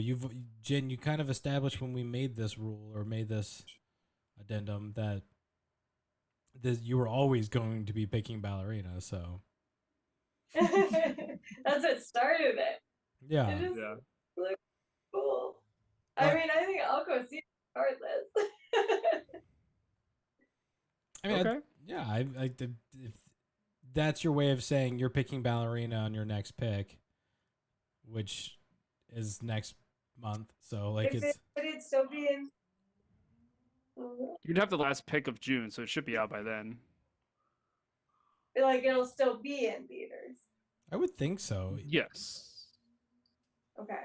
They typically stay in theaters for about a month now. Okay. Which is obnoxious that it's over so quickly. I hate that. It's super quick, yeah. I hate it. Leave things in theaters. Stop it. Stop taking them away so fast. But all right. I mean, yes. So, Jen, when it comes to that time, if you're going to pick Ballerina, I think we're all prepared for that and no issues with it. Not seeing any major pushback. So, yeah. But, yeah. With that in mind, that's a wrap on Pixar animation. We will be starting our dry June, right? Dry as in from scratch. We don't have anything planned. I'm calling it free for all. Free for all. Free for all June. Yeah. Free fall June. All right, sweet. But that's a wrap. No more Pixar animation unless Nick, you've got our next pick if I'm not mistaken. Are you The keeping... lamp has jumped on the eye for the final time. Yes. The click. It is off. Unless you're about to Pixar movie. Do you think that? Do you think Flick was good? Wow. He was the fifth good flicker. Oh man.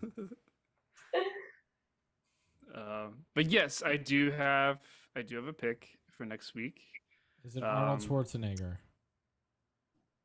Choo choo! All aboard the Arnold train. Hope you got your ticket ready. I thought it was gonna be like Polar Express. I was like, yeah. No. Definitely not.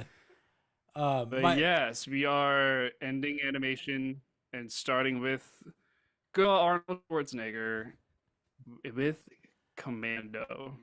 Commando. Okay. Streaming on Hulu. Okay. I don't think I've ever seen Commando. Am I gonna have to watch this without wearing underwear? All right. While you're a commando. Thank you for the cheap laughs, guys. Yeah.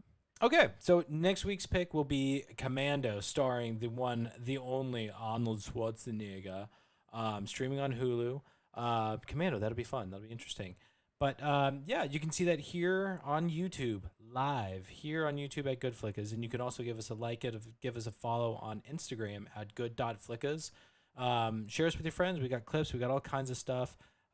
Spread our name around, and let people know we exist. We are here. We are here. And yeah, you can always watch us here on YouTube. You can see some of our older shows here on YouTube as well at GoodFlickas. And we will always accept emails, or at least pretend to look at them. We'll look at them, probably. Emails at goodflickas2020 at gmail.com. Let us know how we're doing. Give us some advice. You know, we're happy to get any kind of fan mail. Other than that, hit that bell, subscribe, do all the things. GoodFlickas. Here we are next week. Commando, Arnold Schwarzenegger. That's a wrap. Pixar animation. We did it. I missed what you said, Jen. We need some punctuation. Because here we are next week, Commando. Be there. Hey, they don't know our It's life, our Jen. OnlyFans edition. Exactly. Tune in for the OnlyFans edition of GoodFlickas, where we go Commando. Yeah, that's fair, Brian. Go ahead and close us out, sir. All right, guys. Well, you know, we all think that you guys are just beautiful little butterflies, and we thank you for listening to us. Our light, you can always look into the light and keep looking into the light, because we'll be doing this week after week after week. And I'm gonna try something here, so just bear with me, guys.